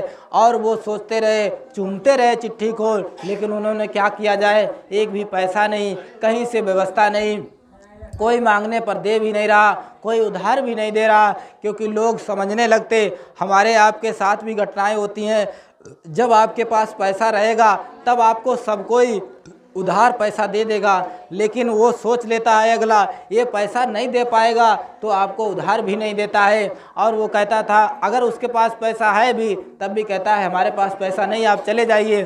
तब उन्होंने क्या किया, उनका एक मकान बचा हुआ था, एक उनकी कोठी बची हुई थी, एक महल बचा हुआ था, उन्होंने वो बेच दिया और उन्होंने उस चिट्ठी की भरपाई कर दी। ऐसी गुरु की मौज हो गई, ऐसी गुरु की दया हो गई। देखिए प्रेमी भाई बहनों, जब वो चिट्ठी के बराबर के ही मकान बिका, जितने की चिट्ठी आई थी उतने ही में मकान बिक गया, तो बहुत खुश हुए। उस मकान को बेचकर उस चिट्ठी की भरपाई करके, उस सेवा भंडारी की दे करके वो बहुत खुश हुए। उन्होंने कहा कम से कम हमारे गुरु का आदेश तो नहीं कटा, हमारे गुरु के आदेश का पालन तो हो गया। अरे प्रेमी भाई बहनों, हम लोग कितनी बार गुरु का आदेश काट देते हैं। हमारे गुरु के आदेश ने क्या दिया, गुरु ने आदेश क्या किया कि आप गांव-गांव गोद लेकर के घर घर में संदेश दें। हमने गुरु के आदेश को काट दिया। जिन प्रेमियों ने पालन कर लिया उनका काम बन जाएगा, वो भक्ति में आगे चले जाएंगे। जिन्होंने बात को काट दिया वो पीछे रह जाएंगे, अपना नुकसान कर लेंगे। इसीलिए महात्मा बराबर आदेश देते रहते हैं, निरंतर उनके आदेश आते रहते हैं। क्यों निरंतर आते हैं? क्योंकि एक आदेश छूट गया दूसरा कर लेगा, दूसरा छूट गया तीसरा कर लेगा। एक बाप अपने बच्चे को बराबर समझाता रहता है और बराबर उसको सही रास्ते पर चलाता रहता है। भाई ये बच्चा कहता है कि जाओ बच्चा गेहूं काट के आओ, तो वो कहता हमको धूप लग रही, हम नहीं जा पाएंगे। जाओ अच्छा वहाँ खाना ही दे के आओ, वहाँ पानी दे दो जो लोग काट रहे हैं। तो इस तरीके से बाप क्या चाहता है, ताकि बच्चे बराबर हमारा आगे चलकर सक्सेस हो जाए और अपने पैरों पर खड़ा हो जाए।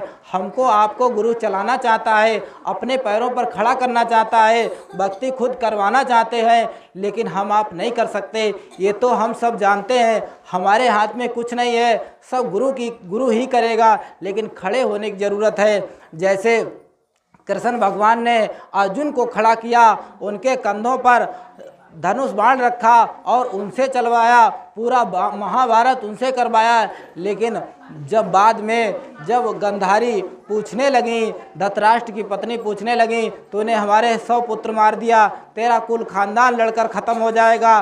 तो कृष्ण भगवान ने कहा ये हमने नहीं किया है, वो अर्जुन ने नहीं मारा है।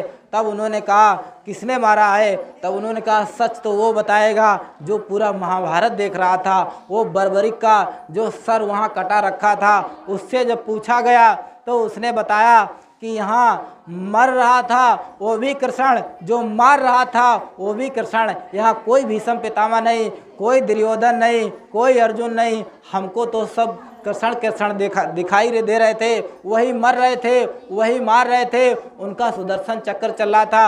अरे प्रेमी भाई बहनों, गुरु महाराज का काम सब हो चुका है, गुरु महाराज का कोई काम नहीं बचा है। जय गुरुदेव नाम का सुदर्शन चक्र चल रहा है, वो सब अपना काम कर चुका है। हमको आपको खड़े होने की ज़रूरत है। गुरु महाराज ने कहा अरे बच्चा तुम खड़े हो जाओ, तुम्हारा देश दुनिया में नाम अमर हो जाएगा, इतिहास के पन्नों में तुम्हारा नाम लिख जाएगा। गली मोहल्लों में आगे जो बच्चे आ रहे हैं, जो आने वाली पीढ़ी है, तुम्हारे इतिहास को पढ़ करके सीख लेंगी और भक्ति करेंगी। भक्ति क्या चीज़ होती है, भक्ति कैसी करी जाती है, हमारे आपके इतिहास जब आगे खुलेंगे तो जैसे यहाँ भल्ला साहब की कहानी सुनाई जा रही, मीराबाई की कहानी सुनाई जा रही, महात्माओं की कहानी क्यों सुनाई जाती हैं? ताकि हम उन रास्ते पर चल सकें। आगे समय आएगा जब हम सब चले जाएंगे। ये शरीर एक निश्चित समय के लिए मिला है, एक दिन ये फना हो जाना है, एक दिन ख़त्म हो जाएगा। तब वो उसके पन्नों में जब इतिहास में नाम दर्ज हो जाएगा, ये फलाने भाई साहब ने ऐसी भक्ति की, फलाने भाई साहब ने, बहन ने ऐसी भक्ति की, इस माँ ने ऐसी भक्ति की, उस बच्ची ने ऐसी भक्ति की, उस बच्चे ने ऐसी भक्ति की, हम भी करेंगे। आने वाली पीढ़ी सीख लेगी। आने वाली पीढ़ी कैसे सीख लेगी? जब हम आप उस रास्ते पर चलेंगे। अय प्रेमी भाई बहनों, अगर हम उस रास्ते पर नहीं चल पाए तो हमारा आप का इतिहास नहीं बनने वाला। गुरु महाराज ने कहा, इतिहास उन भक्तों को बना है जिन्होंने अपनी कुर्बानी दे दी, अपने आप गुरु के नाम पर मर मिट गए, तब उनका इतिहास बना है। हम आप चलते फिरते उल्टा सीधे बोल करके, मनमुखी होकर के अपना इतिहास बनाना चाहते हैं, गुरु का भक्त कहते हैं। अरे प्रेमी भाई बहनों, गुरु महाराज ने कहा, बच्चा ऐसा कोई काम तुम मत करना जो गुरु के नाम पर धब्बा लग जाए। अरे आजकल तो बहुत सुनने को मिलता है, बहुत से प्रेमी कहते हैं, बहुत से संसारी लोग कहते हैं हमसे, तुम्हारे जय गुरुदेव वाले झूठ बोलते हैं। अरे प्रेमी भाई बहनों, झूठ मत बोला करो, धोखा मत दिया करो, और क्या समझो। अरे ये सब गुरु की मौज पर छोड़ दो, कोई काम आपका हानि होने वाला नहीं। बहुत से प्रेमी सोचते हैं कि संसार में रह रहे हैं, झूठ नहीं बोलेंगे, ये कलयुग चल रहा है तो हमारा काम कैसे चलेगा। अरे प्रेमी भाई बहनों, उस झूठ को बोलो जिसमें किसी की जान बच रही हो, वो तो झूठ आपकी काम में आएगी। किसी के प्राण की रक्षा हो रही हो तब तो झूठ बोल दो भाई, उसका प्राण की रक्षा हो जाएगी, हो सकता मालिक की दया हो जाए। ऐसी झूठ छोटी छोटी बातों में, जैसे आप बाइक से जा रहे हैं, बोल रहे हैं भैया हमारी पालपुर आ गए और बैठे हैं इस गांव में। अरे प्रेमी भाई बहनों, ये छोटी छोटी झूठ, ये तुम्हारा नुकसान हो रहा, वो कैमरे में सब रिकॉर्ड हो रहा है, ये सब दिखाया जाएगा, वो काल भगवान बहस करेंगे, वहाँ मन खड़ा रहेगा, मन कहेगा भाई ये देखिए अपने गुरु भाई से झूठ बोले, उन्होंने कहा कहाँ हो तुमने कहा हम सत्संग में पहुँच चुके हैं, जबकि थे यह गाँव में। आए प्रेमी भाई बहनों, ये कैसी गुरु की भक्ति है, कैसे गुरु के प्रेमी हो। हम छोटी छोटी बातों पे झूठ बोलते हैं और कहते हैं कि हम गुरु भक्त हैं, हम भक्ति कर रहे हैं। अरे भक्ति नहीं कर रहे हैं। भक्ति तब होगी जब हमारे अंदर से ईर्ष्या, द्वेष, जलन, दूसरे के लिए कोई कुभाव सब खत्म हो जाएगा। पूज्य महाराज जी अपने सत्संग में बराबर सुनाया करते हैं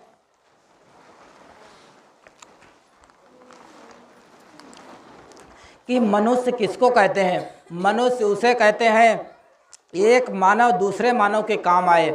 हम लोग एक दूसरे के जब काम आने लगेंगे तब मनुष्य बनेंगे। जब हम सच बोलने लगेंगे, झूठ बोलना छोड़ देंगे, एक दूसरे की मदद करने लगेंगे, तब मनुष्य में गिनती आएगी, ना कि भक्त में। उसके बाद भक्ति होगी। अभी तो हम लोग मनुष्य तक नहीं बन पाए, साधारण मनुष्य तक नहीं बन पाए, भक्ति क्या करेंगे। अरे देखिए प्रेमी भाई बहनों, जब भल्ला साहब ने उस चिट्ठी को भर दिया, गुरु के आदेश में भंडारे के लिए सेवा दे दी, अब उनके पास कुछ नहीं बचा और वो उन्हें कोई चिंता नहीं, बस उनको यही चिंता थी कि हमारे गुरु के आदेश का पालन हो गया, हमारा प्रेम नहीं टूटेगा, हमारा गुरु नाराज नहीं होगा, ताकि हमारी भक्ति खत्म नहीं होगी, हमारी भक्ति कमज़ोर नहीं पड़ेगी। आज हम आप कितना सोचते हैं अपने गुरु के लिए। मथुरा दरबार जाना है और 17 मई से 21 मई कार्यक्रम आ रहा है। आप लोग सोचते हैं कि भाई हम तो हर कार्यक्रम में जाते हैं, एक कार्यक्रम में नहीं जाएंगे तो हमारा क्या बिगड़ जाएगा। अरे कार्यक्रम तो लगते रहते। अरे प्रेमी भाई बहनों, आपने अपने जीवन का देखा है, आज नहीं कल शरीर छूट जाए। अरे कार्यक्रम को अटेंड करो, उसमें पहुँचो। देखिए प्रेमी भाई बहनों, जब बच्चा स्कूल पढ़ने जाता है तो अगर वो कुछ बनना चाहता है, अगर किसी डिग्री डिप्लोमा को पाना चाहता है तो वो रोज़ पढ़ने जाता है और पढ़ने जाता है और फिर घर में आकर के रातों रात पढ़ाई करता है, मेहनत करता है, तब जाकर उसको एक सांसारिक नौकरी मिलती है।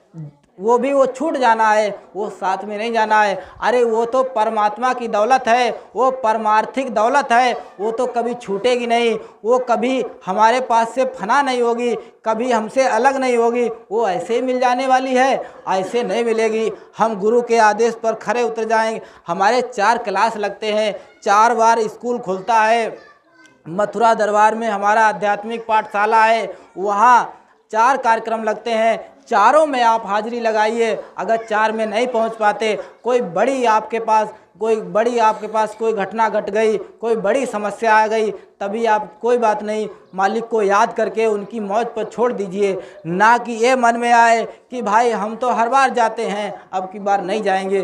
कोई बड़ी समस्या आ जाए तब गुरु की मौज पर गुरु को याद करके छोड़ दिया करो, कोई बात नहीं, और गुरु से प्रार्थना करो और रो उनके लिए। अब की बार हमने क्लास अटेंड नहीं कर पाया, अब की बार हमने क्लास में हाजिरी नहीं लग पाई, अब की बार हम अपने विद्यालय में नहीं पहुंच पाए, अपने गुरु के लिए 2 आंसू गिराओ। अगर प्रेमी भाई बहनों जैसे मथुरा दरबार में कार्यक्रम लगा है, आप जाने वाले हैं और कोई परिस्थिति आपके सामने आ गई, आप नहीं जा पाए, जितना भी आपका पैसा खर्च होना हो, जैसे मान लो 500-1000 रुपये किराया लगेगा और वहाँ जितना पूज्य महाराज जी के दक्षिणा देने की सोचे होंगे, मंदिर में डालने की सोचे होंगे, जितना आपका कचौड़ी पकौड़ी खाने में ख़त्म होता, उतना आप सब पैसा जोड़ करके जो आपके घर गांव से प्रेमी जा रहा है उसको दे दिया करो और कह दो ये हम अब की बार मथुरा नहीं जा पाएंगे, ये हमारा पूज्य महाराज जी के हाथ में दे देना। देखिए प्रेमी भाई बहनों, हमारे आपके सबके सामने ऐसी घटनाएं घटती हैं कि जैसे आपके रिश्तेदारी में कोई शादी है, कोई विवाह लगा है और कोई ऐसी परिस्थिति फंस गई, आप उस विवाह में नहीं पहुंच पाए, ऐसी शादी में नहीं पहुंच पाए, तो आप क्या करते हैं, कोई दूसरा जा रहा उसको दे देते हैं कि भाई दो ले जाओ, हमारा न्योता लिखवा देना। क्यों करते हो ऐसा? ताकि रिश्तेदार नाराज ना हो पाए, इसीलिए तो करते हैं। और हमको आपको गुरु से ऐसा ही करना है, जैसी प्रीति कुटुंब से ऐसी प्रीति गुरु से होए। हमको जैसी हम प्रेम, जैसा अपना व्यवहार, जैसे कुटुंब घर रिश्तेदार परिवार से करते हैं, उसी तरीके से हमको गुरु से करना है, तब हमारा आपका काम बनेगा। हम आप मथुरा दरबार नहीं पहुंच पाए, वहाँ बिहार में काफिला में नहीं पहुंच पाए, मान लो हमारे पास समय नहीं है, अगर हम जाना चाहते थे, हमारा पूरा प्लान बन गया था, मान लो हमारी कटनी में ऐसी कोई बात आ गई, हमको रुकना है, तो आप जितना आपका खर्च होता तो आप जो जा रहा है तो आप न्याय पंचायत जिम्मेदार को दे दो, भाई हम नहीं जा पाए, हमारे गुरु की सेवा पहुंच जाएगी। तो आप ऐसा करते रहेंगे तो आपका गुरु से प्रेम कम नहीं होगी, आपकी भक्ति कम नहीं होगी, आपकी भक्ति में तरक्की होगी, परमार्थिक दौलत आपकी बढ़ती रहेगी, प्रेम की डोरी मजबूत होती रहेगी। अगर आप ऐसा करते हैं, ऐसा भी अगर नहीं कर पाए तो आपका गुरु से प्रेम कभी नहीं हो सकता, टूटता चला जाएगा। एक दिन वो आएगा कि आप गुरु के हाथ से अलग हो जाएंगे, उनके ऊपर से सिर से हाथ हट जाएगा। गुरु सिर से उतरे शब्द बिहुना होए, ताको काल घसीटिए बचा सके कोई ना। देखिए प्रेमी भाई बहनों, अगर हमने गुरु के आदेश का पालन नहीं कर पाया, अगर भक्ति से चूक गए तो काल हमको ले जाएगा। काल भगवान तो यही चाहते हैं आप भक्ति को नहीं कर पाएँ, क्योंकि उनका देश है, वो बड़ी मेहनत किए, बड़ी उन्हें तपस्या की, तब हमको आपको मांग कर लाए हैं। गुरु महाराज कहते थे, बच्चा जब यहाँ से कोई जीवात्मा चढ़ाई करती है, अपनी जीवात्मा को जगाती है और उस परमात्मा के दरबार में दाखिला देती है, तब यहाँ काल भगवान के यहाँ शोक मनाया जाता है। जितने देवी देवता हैं उनकी डांट पड़ती है। जैसे आपके जेल में कोई भी कैदी निकल कर भाग गया और तब सारे जो वहाँ जेलर होते हैं सबकी डांट फटकार लगती है, भाई कैसे निकल गया। हमारी आपकी रखवारी में 33 करोड़ देवी देवता और ब्रह्मा विष्णु महादेव, बहुत से देवी देवता सब रखवारी में लगे हैं ताकि यहाँ से निकल ना पाए। देवी देवता की संसार में पूजा क्यों करी जाती? वो फलाने पीपल हैं, वो फलाने ब्रह्म बाबा हैं, वो नीम का पेड़ है, वहाँ 4 पत्थर रखे हैं, वहाँ पूजा कर दो, वहाँ ये देवता वो देवता, ये क्यों पूजा होती हैं? ये सब काल भगवान की रचना है ताकि इसमें सब फंस जाए, ताकि यहाँ से नहीं निकल पाए। ये लोमस ऋषि की पूज्य महाराज जी कहानी सुनाते हैं, जितने भी तीर्थ व्रत हैं उसमें जैसे पूजा करोगे, जैसे तुम पेड़ की पूजा कर रहे हो, पेड़ की अगर पूजा करते हो तो अगला जन्म तुमको पेड़ का ही मिलेगा, क्योंकि तुमने 5 तत्व तुम्हारे पास हैं। ये 5 तत्व का शरीर है, ये 5 तत्व के होकर के एक तत्व की तुम पूजा कर रहे हो, तब तुम कहाँ जाओगे? अरे प्रेमी भाई बहनों, तुमको सतगुरु की पूजा करनी चाहिए। और निरंतर अपने अभ्यास में लग जाना चाहिए, गुरु की खोज में लग जाना चाहिए। अगर गुरु मिल गया तो उसमें निकलना चाहिए। देखिए प्रेमी भाई बहनों, जितने ये पेड़ पौधे हैं ये 30 लाख प्रकार की प्रजातियां हैं, ये एक तत्व में आते हैं। गुरु महाराज ने कहा इनके सबके अंदर जीवात्मा है, इनको मारोगे काटोगे तो जीवात्मा कोई दर्द नहीं होगा। इसीलिए ये शाकाहारी भोजन बताया गया है।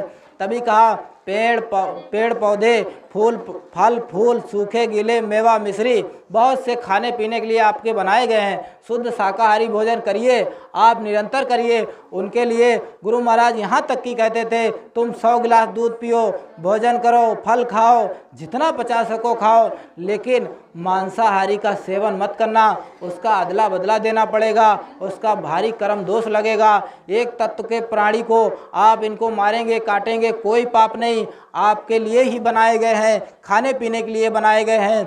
और फिर उसके बाद 2 तत्व आते हैं जो कीड़े मकोड़े जैसे मच्छर, माखी, मकड़ी, जो ये मौसम से उत्पन्न होते हैं, अपने आप उत्पन्न होते हैं, अपने आप खत्म होते हैं, इनका कोई प्रोसेस नहीं। ये 27 लाख प्रकार की प्रजातियां होती हैं, इनमें हल्का कर्म लगता है। ये 2 तत्व के होते हैं, इनको अगर आप मारेंगे काटेंगे, जैसे मान लो हम आप जा रहे हैं, रास्ते में पता नहीं कीड़े कितने मर जाते हैं, हम नहीं मारते हैं फिर भी मर जाते हैं। इसीलिए स्वामी जी महाराज कहे 1 घंटा सुबह 1 घंटा शाम को रोज़ भजन करो, तुमसे जो हल्का फुल्का पाप हो रहा है वो रोज़ का रोज़ कटता रहेगा और रोज़ का रोज़ झाड़ू लगती रहेगी, साफ होता रहेगा। उसके बाद बताए हैं अंडज पिंडज उष्मज स्थावर, तीसरी योनि अंडज की आती है, उसमें 3 तत्व होते हैं। देखिए प्रेमी भाई बहनों, यहीं से अदले बदले का देश शुरू हो जाता है। जैसे 5 तत्व हैं, 5 में 2 और 3 ज़्यादा हो गए, 3 जब ज़्यादा हो गए ये बहुमत का राज। यहाँ भी जैसे आप कोई देखते हैं केस फंस जाता है, जिसके पास ज़्यादा गवाह हो जाते हैं उसकी जीत हो जाती है, जिसके पास कम गवाह होते हैं उसकी हार हो जाती है। ऐसे ही उस परमात्मा की अदालत है प्रेमी भाई बहनों, उसमें 3 तत्व ज़्यादा हो गए। जैसे अंडे से जीव, जितने ये पंछी आते हैं, जितने अंडे से पैदा होते हैं, कुछ जीव जल के अंदर होते हैं, कुछ ऊपर आकाश में उड़ते हैं, ये 3 तत्व के, इनका एक प्रोसेस होता है। अंडा बनेगा, अंडा से जन्म होगा, तभी बच्चा बनेगा, ये कोई कहीं भी उत्पन्न नहीं हो जाते हैं। इनको आप मारेंगे काटेंगे और तब इनको आपको अदला बदला देना पड़ेगा। जैसे अंडा खाते हैं, गुरु महाराज ने बराबर मना किया, अंडा कोई पेड़ में नहीं लगता, अंडा कोई फैक्ट्री में नहीं बनता, अंडा कोई ज़मीन में नहीं उगता, कोई सब्जी नहीं होती। ये एक बच्चा है, अबोध है, इसके अंदर बच्चा है, इसको आप खाओगे पियोगे, इसका कर्म दोष लगेगा, आपको भी कर्म दोष भोगना पड़ेगा। प्रेमी भाई बहनों, ये सब अदला बदला देना पड़ेगा।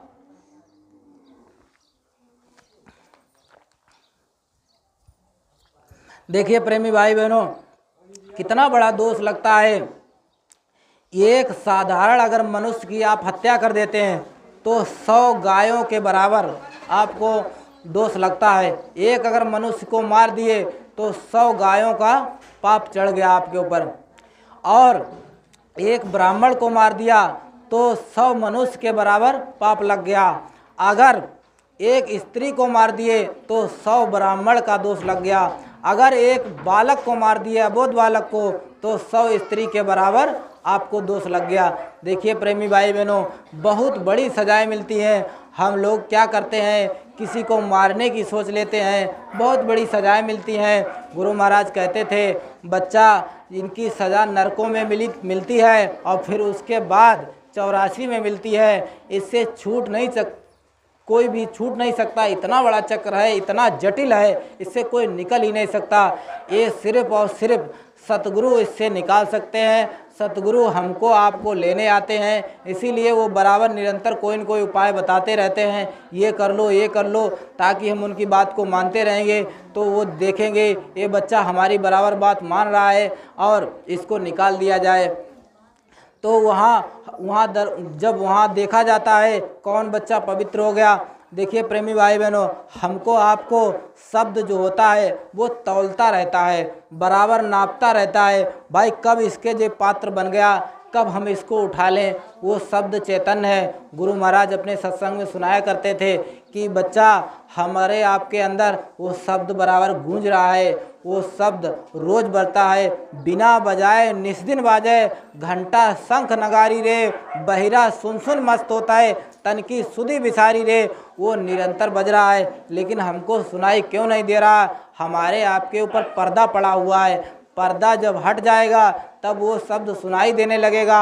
और वो पर्दा कब हटेगा? जब हम गुरु से प्रेम करेंगे, उनके कहने पर चलेंगे, सुमिरन ध्यान भजन ज़्यादा से ज़्यादा करेंगे। अरे बच्चा जब दिन रात पढ़ाई करता है तब उसको कहीं सांसारिक दौलत मिलती है और हम आप 2 घंटे में उस परमात्मा को पाना चाहते हैं। लेकिन गुरु महाराज ने क्या कहा?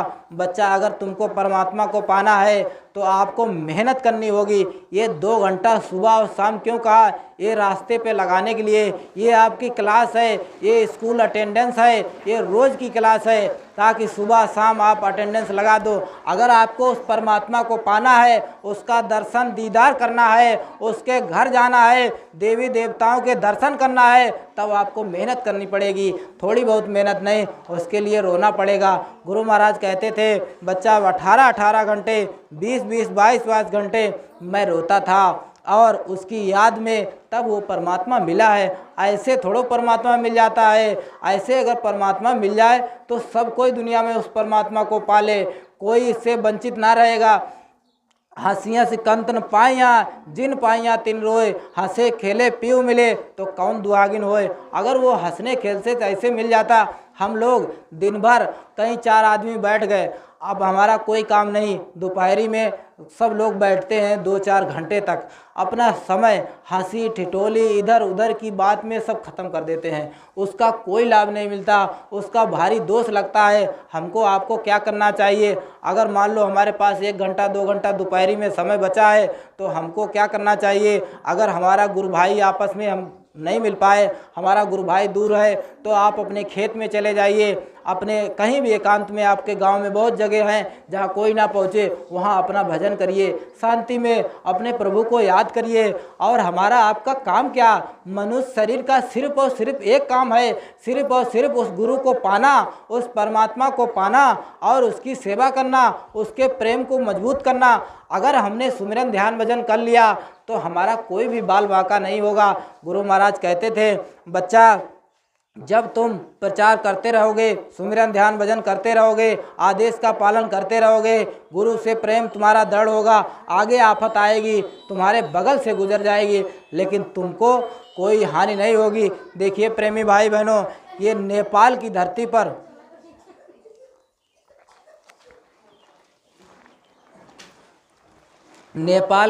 पर एक टाँटधारी थे।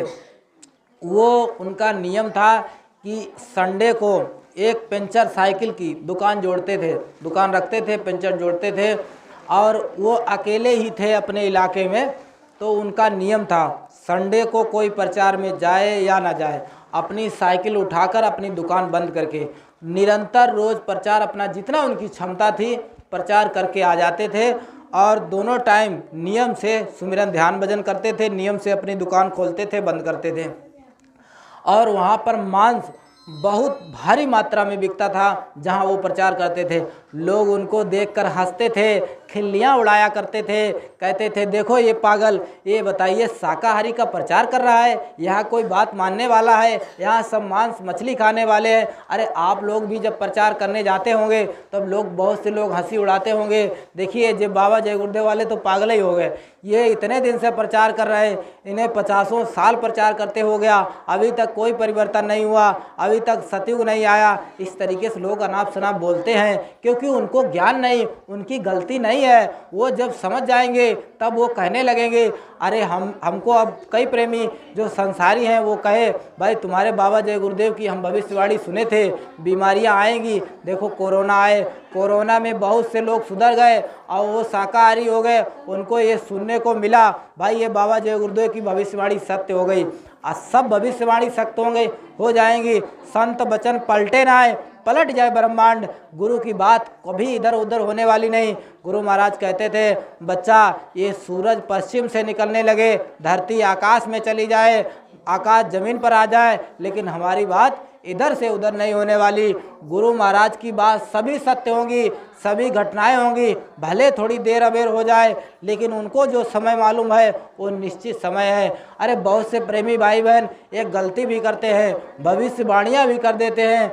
अरे हमने एक प्रेमी को कहते देखा है, सत्संग में सुनाते हुए देखा है, कहे भाई 2020 में ऐसी घटना घटने वाली, प्रलय हो जाएगी। फिर उन्होंने कहा 21 में, कभी 25 में, कोई 30 में। अरे ऐसे निश्चित मत किया करो, ये गुरु के आदेश का खंडन हो जाता है। ये तारीख तुमको नहीं पता है, अगर पता भी है तो बताता नहीं है। जिस साधक को जो भजन करता है, जो ऊपर आता जाता है, उसको तो सब मालूम होता है।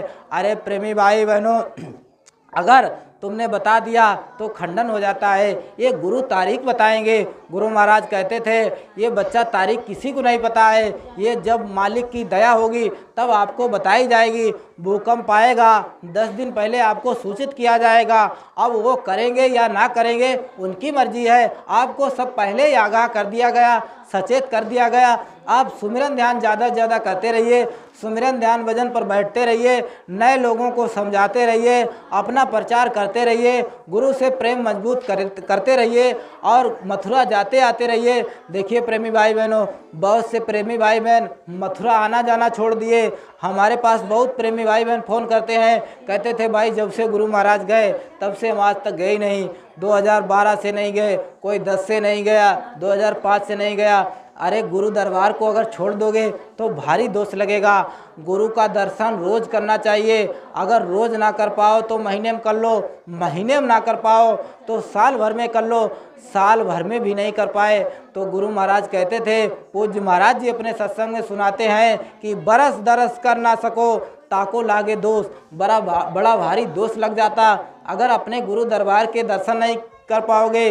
अरे छोड़ दिया जो मथुरा खितौरा, चैन कहीं ना पाएगा, होगा तेरा कोई न सारा, अंत समय पछताएगा। अगर आपने मथुरा खितौरा छोड़ दिया, जिन प्रेमियों ने मथुरा खितौरा आना जाना बंद कर दिया, उनका देश दुनिया में कोई काम करने वाला नहीं, कोई माई का लाल उनकी जीवात्मा का रक्षा नहीं करेगा। रक्षा करेंगे तो गुरु महाराज करेंगे, पूज्य महाराज जी करेंगे, भक्त के मसीहा करेंगे। देखिए प्रेमी भाई बहनों, अगर आपके गाँव का कोई प्रधान है, वो प्रधानी हार गया या चला गया, दूसरा प्रधान आ गया, अगर आप सोचें हम उस प्रधान के पास जा कर के अपना काम गांव में कॉलोनी पास करवा लें तो आपका नहीं हो सकता। जो प्रधान है उसी से पास होगा। जो भक्त के मसीहा हैं, जो भक्त के सतगुरु हैं, इस समय के मसीहा हैं, इस समय के सृजनहार हैं, जिनको वो बना कर गए हैं, उनसे काम होने वाला है। गुरु महाराज सत्संग में सुनाया करते थे, मथुरा दरबार में एक बार गुरु महाराज कहे, एक बार नहीं हजारों बार कहे हैं। उन्होंने कहा बच्चा ये शरीर पुराना हो गया, ये अब छोड़ने वाला है, ये कभी भी जाना हो सकता है। हमको चलने में, फिरने में, आगे बढ़ने में बहुत तकलीफ़ होती है, क्योंकि हम भी शरीर में है, ये कभी भी छूट जाएगा। लेकिन तुमको चिंता करने की ज़रूरत नहीं, तुमको घबराने की ज़रूरत नहीं। हम ऐसे आदमी किसी को बैठा के जाएंगे जो आपको रास्ता बताता रहेगा, नए लोगों की संभाल करता रहेगा। ऐसे आदमी को बैठा के जाएंगे। और गुरु महाराज कहते थे, और जिसको भी बैठा के जाएंगे उसको गुरु तुम समझना, वो तुम समझना मैं आ गया हूँ। गुरु महाराज कहते थे, बच्चा मैं काली दाढ़ी में आ जाऊँगा, क्या तुम पहचान लोगे? अरे वही गुरु आए हैं, वही दूसरे भेष में आए हैं, आपको समझने की ज़रूरत है। गुरु महाराज कहते थे, बच्चा मैं तुम्हारे एक गले में पुड़िया बांध दे रहा हूँ, तो और मैं दोबारा आऊँगा और देखूँगा हमारी पुड़िया ने कितना काम किया। अरे प्रेमी भाई बहनों, गुरु महाराज ये कहते थे बराबर, और आपको समझने की ज़रूरत है। गुरु महाराज की जन्मभूमि खितौरा आश्रम पर है, गुरु महाराज की जन्मभूमि खितौरा आश्रम पर है। और गुरु महाराज कह के गए, इसी स्थान पर फिर आऊँगा। अब पूज्य महाराज जी की भी जन्मभूमि खितौरा है। जो इस समय के भक्त के मसीहा, भक्त के संत सतगुरु हैं, उनकी भी जन्मभूमि खितौरा ही है। देखिए प्रेमी भाई बहनों, ये समझने की ज़रूरत है। हम लोग अगर समझ नहीं पाएंगे, अगर समझा नहीं पाएंगे, तो हमारा आपका काम नहीं हो पाएगा। हमने अगर शंका कर ली, हमने अगर शंका उनके ऊपर कर ली, तो हमारा काम वहीं रुक जाएगा। जहाँ तक हमने भक्ति की, अगर हमने पूज्य महाराज जी के ऊपर विश्वास नहीं किया और उनके ऊपर से विश्वास हट गया, हम तो सोच रहे भाई हम तो 5 नाम के नामदानी हैं, और पूज्य महाराज जी हमारे गुरु महाराज हैं, फलाने गुरु महाराज हैं, और हम उनकी बात क्यों माने, हम मथुरा दरबार का आदेश क्यों माने, हम मथुरा दरबार में क्यों जाएं, हम वहाँ काफिले में सेवा क्यों करें, हम उनकी कोई बात नहीं मानेंगे, हम घर में बैठकर भजन करेंगे, तब आपका काम बनने वाला नहीं। क्योंकि चाबी उनके पास है, कुंजी उनके पास है, जब वो खोलेंगे ताला तभी आप अंदर बढ़ेंगे। एक सतगुरु थे, उन्होंने एक अपने शिष्य को नामदान दिया। जैसे आपके समय में भी पूज्य महाराज जी के साथ बहुत लोग सेवा किए होंगे, जो पूज्य महाराज जी के साथ में रहे होंगे उस समय जब वो सेवा करते थे। ऐसे ही उनके साथ में दो उनके गुरु भाई थे, बच्चे थे, और तो वो शरीर जब छोड़े तो एक को वो सौंप के गए और दूसरा उनको संगत देख रहा, लेकिन वो उनका साथ दे रहा, साथ में रह रहा, लेकिन उनको गुरु नहीं मान रहा, ये नहीं मान रहा ये सतगुरु, ये समझ रहा ये फलाने जिम्मेदार। आज के सत्संगी भी हमारे गुरु भाई भी बहुत समझते हैं, कहते हैं भाई ये मथुरा आश्रम के जिम्मेदार हैं। बहुत लोग कहते हैं संस्था के जिम्मेदार हैं इसलिए हम उनको मान रहे, ये हमारे गुरु नहीं, ये कुछ नहीं है, बस जिम्मेदार के रूप में मानते हैं। मतलब कई प्रकार के, हर प्रकार के गुरु भाई हैं, हर प्रकार का मन ये भटकाता है, मन मतलब मंथन करता रहता है, मन ये कहीं ये कहेगा कहीं वो कहेगा। मन का काम है किसी तरीके से भी, किसी तरीके से गिरे, कोई भी पॉइंट एक इसका फंस जाए ताकि ये संगत में भी चलता रहे, अपने गुरु के वचनों से गिरता भी रहे।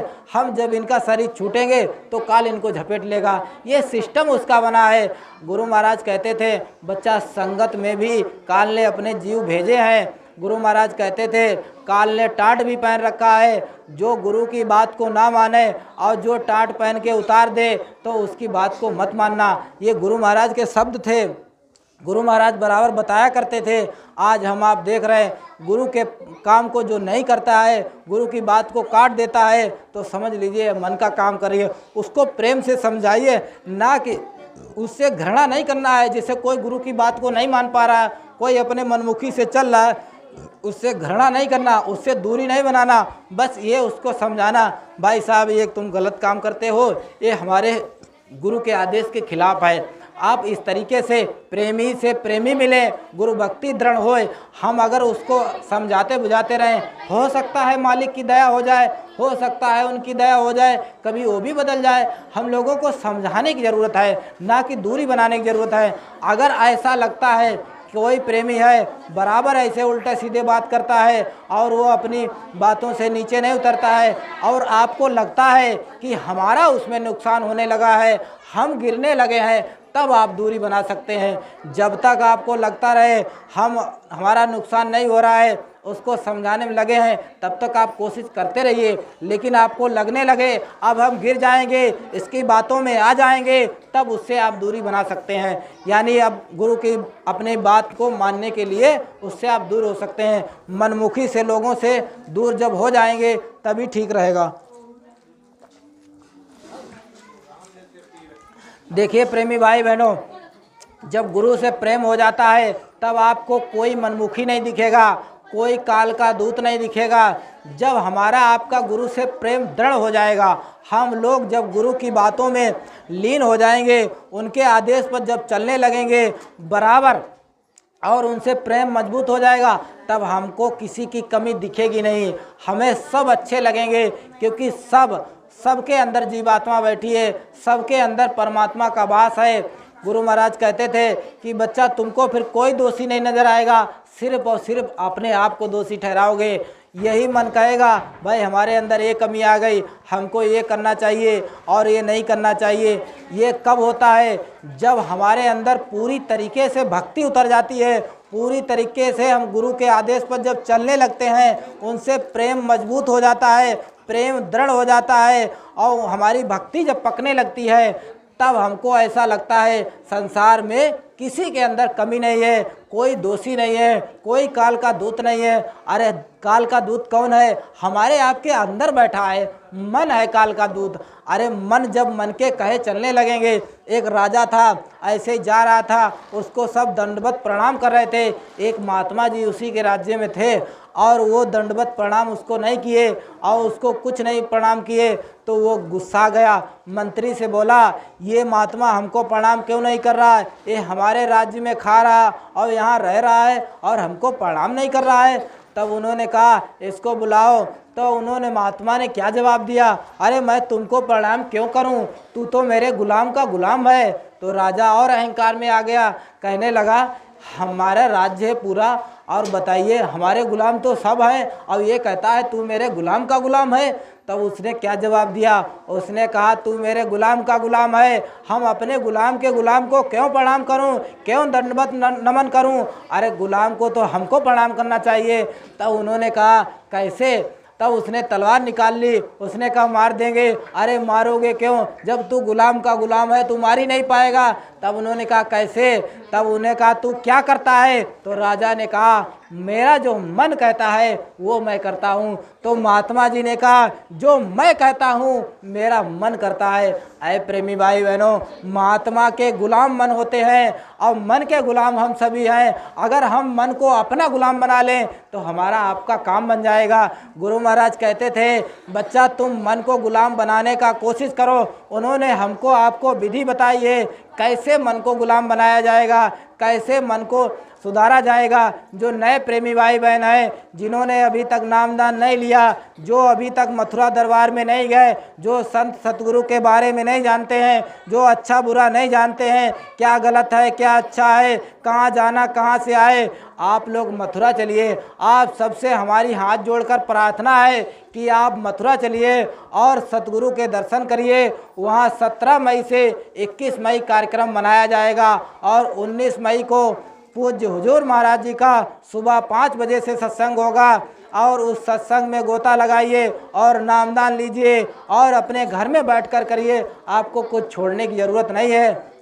आप जब घर में आएंगे अपना काम करते रहिए। बस परहेज आपको इतना करना है कि सुबह और शाम 1 घंटा सुबह 1 घंटा शाम को भजन करना है और किसी भी माँ बहनों के साथ बुरा कर्म नहीं करना है।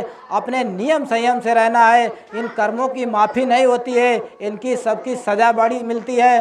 गुरु महाराज कहते थे बच्चा मांस मछली को अगर खाओगे, पराई माँ बहनों के साथ बुरा कर्म करोगे, इनकी कल्पों तक बुरा कर्म की उसमें सज़ा मिलती है। देखिए प्रेमी भाई बहनों, 17,28,000 वर्ष का सतयुग की अवधि होती है, सतयुग की एक उम्र होती है। फिर उसके बाद त्रेता युग लगता है। त्रेता युग की उम्र कितनी होती है, 12,96,000 की उम्र होती है। और उतना बड़ा युग बीत जाने के बाद फिर द्वापर युग आता है। द्वापर युग की कितनी अवधि होती है, देखिए प्रेमी भाई बहनों।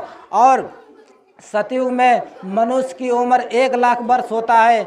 1 लाख वर्ष तक उसमें जीना पड़ता है। 1 लाख वर्ष के बाद मनुष्य शरीर छूटता है, फिर आपको बाद में ये छोड़ देना होता है। और उसके बाद जब त्रेता युग लगता है तो 10वां अंश घट जाता है, सीधे 10,000 वर्ष की आपकी उम्र रह जाती है। और फिर उसके बाद द्वापर आता है, उसमें भी 10वां अंश घट जाता है, 1,000 वर्ष की उम्र रह जाती है। फिर उसके बाद कलयुग लगता है। द्वापर की उम्र 8,64,000 वर्ष की है, फिर कलयुग की उम्र 4,32,000 की है। और जब ये इसमें फिर 10वां अंश घट गया 100 वर्ष।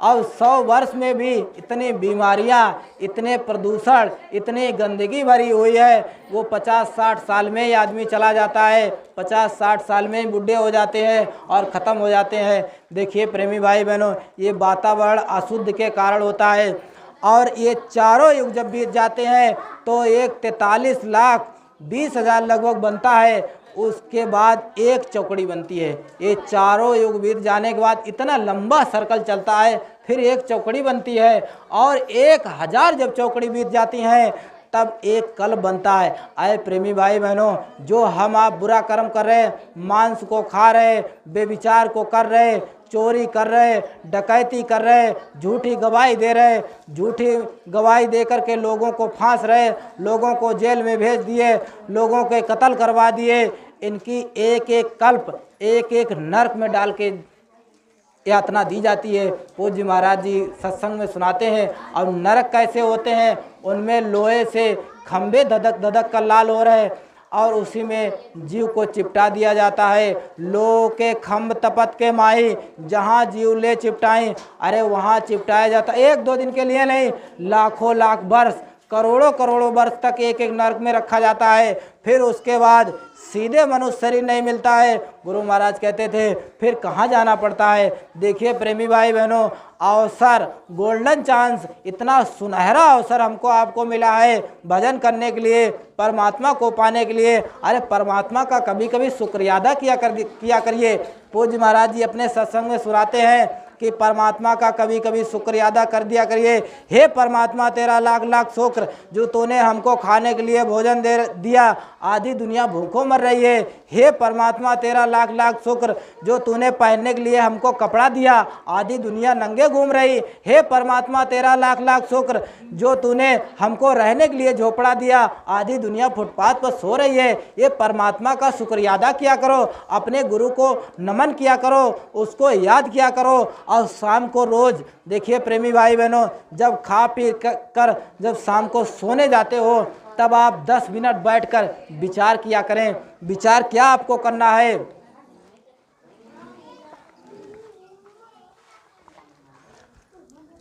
जब सारे काम खत्म हो जाएं तब आपको 10 मिनट ये विचार करना है, हमने आज सुबह से शाम तक कितना गलत काम किया, कितना झूठ बोला, कितना लोगों को धोखा दिया, कितना हमने सुमिरन ध्यान भजन नहीं कर पाया, कितना अच्छा किया, कितना लोगों के साथ सत्कार किया, कितनी बार हमने नाम को गुरु के नहीं याद कर पाया, गुरु का स्वरूप हमको कितनी बार याद आ पाया। आज मान लो हमको 4 बार गुरु याद आया, तो कल का टारगेट बनाइए कि हम 5 बार गुरु को याद करेंगे, फिर हम 6 बार याद करेंगे। ऐसे करते रहेंगे, प्रयास निरंतर जारी रहेगा। एक दिन आएगा तो उसमें लीन हो गए, वो नाम अपने अंदर चलने लगेगा, अपने आप जय गुरुदेव अंदर बोला जाएगा, आपको बोलने की भी ज़रूरत नहीं। ये क्या है, ये प्रेम है। जैसे आप देखते हैं कोई बच्चा कोई लड़की से जब प्रेम करता है तो उसको सब जगह वही लड़की दिखती है। कोई लड़का जब लड़की से प्रेम, लड़की लड़का से प्रेम करता है, ये प्रेम नहीं है, ये मोह है, ये संसार का फसावा है, ये एक सीमित है। इसके बाद ये फना हो जाना है, इसके बाद दुख की गठरी लग जाना है। देखिए प्रेमी भाई बहनों, गुरु से जब प्रेम दृढ़ हो जाएगा, गुरु के आदेशों पर चलने लगेंगे, भक्ति जब हमारी आपकी पकने लगेगी तो हमको सब में गुरु दिखाई देंगे, हमको पेड़ में दिखाई देंगे, हमको आप में दिखाई देंगे। आपको किसी भी जिधर भी आप नज़र उठाएंगे आपको गुरु ही दिखाई देगा। चारों तरफ गुरु ही गुरु। ये प्रेम का कमाल है। जब चारों तरफ गुरु की गुंजार, गुरु का सत्संग, जबकि आप मोबाइल चालू नहीं करेंगे, सत्संग को सुनेंगे नहीं, लेकिन आपको सत्संग सुनाई पड़ेगा। हमारा गुरु सत्संग सुना रहा है, यही मतलब हमारे अंदर सब गूंजने लगता। आप लोग देखते होंगे कभी कभी आपको टेंशन जब होती है किसी चीज़ पर, मान लो आपका कोई गेहूँ इस समय कट रहा है, तो आपको दिन रात यही दिख रहा होगा, सपने भी इसी के आते होंगे कि आज हमारा आधा गेहूँ कट गया, हमको कल उतना काटना है, कहीं बारिश ना हो जाए, कहीं आंधी ना आ जाए, हमारा अनाज खेत में ना रह जाए। इसका सुमिरन चलता है। इसी तरीके जब गुरु के प्रेम में हो जाएंगे, अरे तुम्हारी फसल से तुमको प्रेम है इसीलिए तुम उसकी याद कर रहे हो। जब गुरु से प्रेम हो जाएगा अब कोई काम नुकसान नहीं होगा, सब काम आपके चलते रहेंगे। अरे प्रारब्ध पर करो तुम भरोसा, कुछ मत करो तुम अफसोसा। गुरु महाराज कहते थे प्रारब्ध पर अगर तुमको भरोसा है, प्रारब्ध में जो लिख दिया गया वो तुमको मिलेगा ही। कहीं भी रहो आपके प्रारब्ध आपके साथ लगा है, वो आपको खाने के लिए भोजन मिलेगा, रहने के लिए आपको झोपड़ा मिलेगा, वो छूटने वाला नहीं है। और हम आप प्रारब्ध से भरोसा हटा देते हैं, उससे दूर चले जाते हैं और इसीलिए हमारा फंसाव बढ़ता चला जाता है। अरे प्रेमी भाई बहनों, हम क्या सोचते हैं, भाई 1 मकान बन गया, 2 मकान बन जाए, हमारे 4 लड़के हैं और उसके 8 पोते हो जाएं, 8 मकान बन जाए, 4 गाड़ी आ जाए, ऐसे क्यों सोचते हो। देखिए प्रेमी भाई बहनों, एक राजा था, उसने अपने मंत्रियों को आदेश दिया और तुम पता लगाओ हमारे पास कितना धन है, हमारे पास धन की गणना करके हमको बताओ। तो वो बेचारे 8-10 दिन उनके अधिकारी पता लगाते रहे, लेकिन उन्होंने उसका पता नहीं लगा पाया।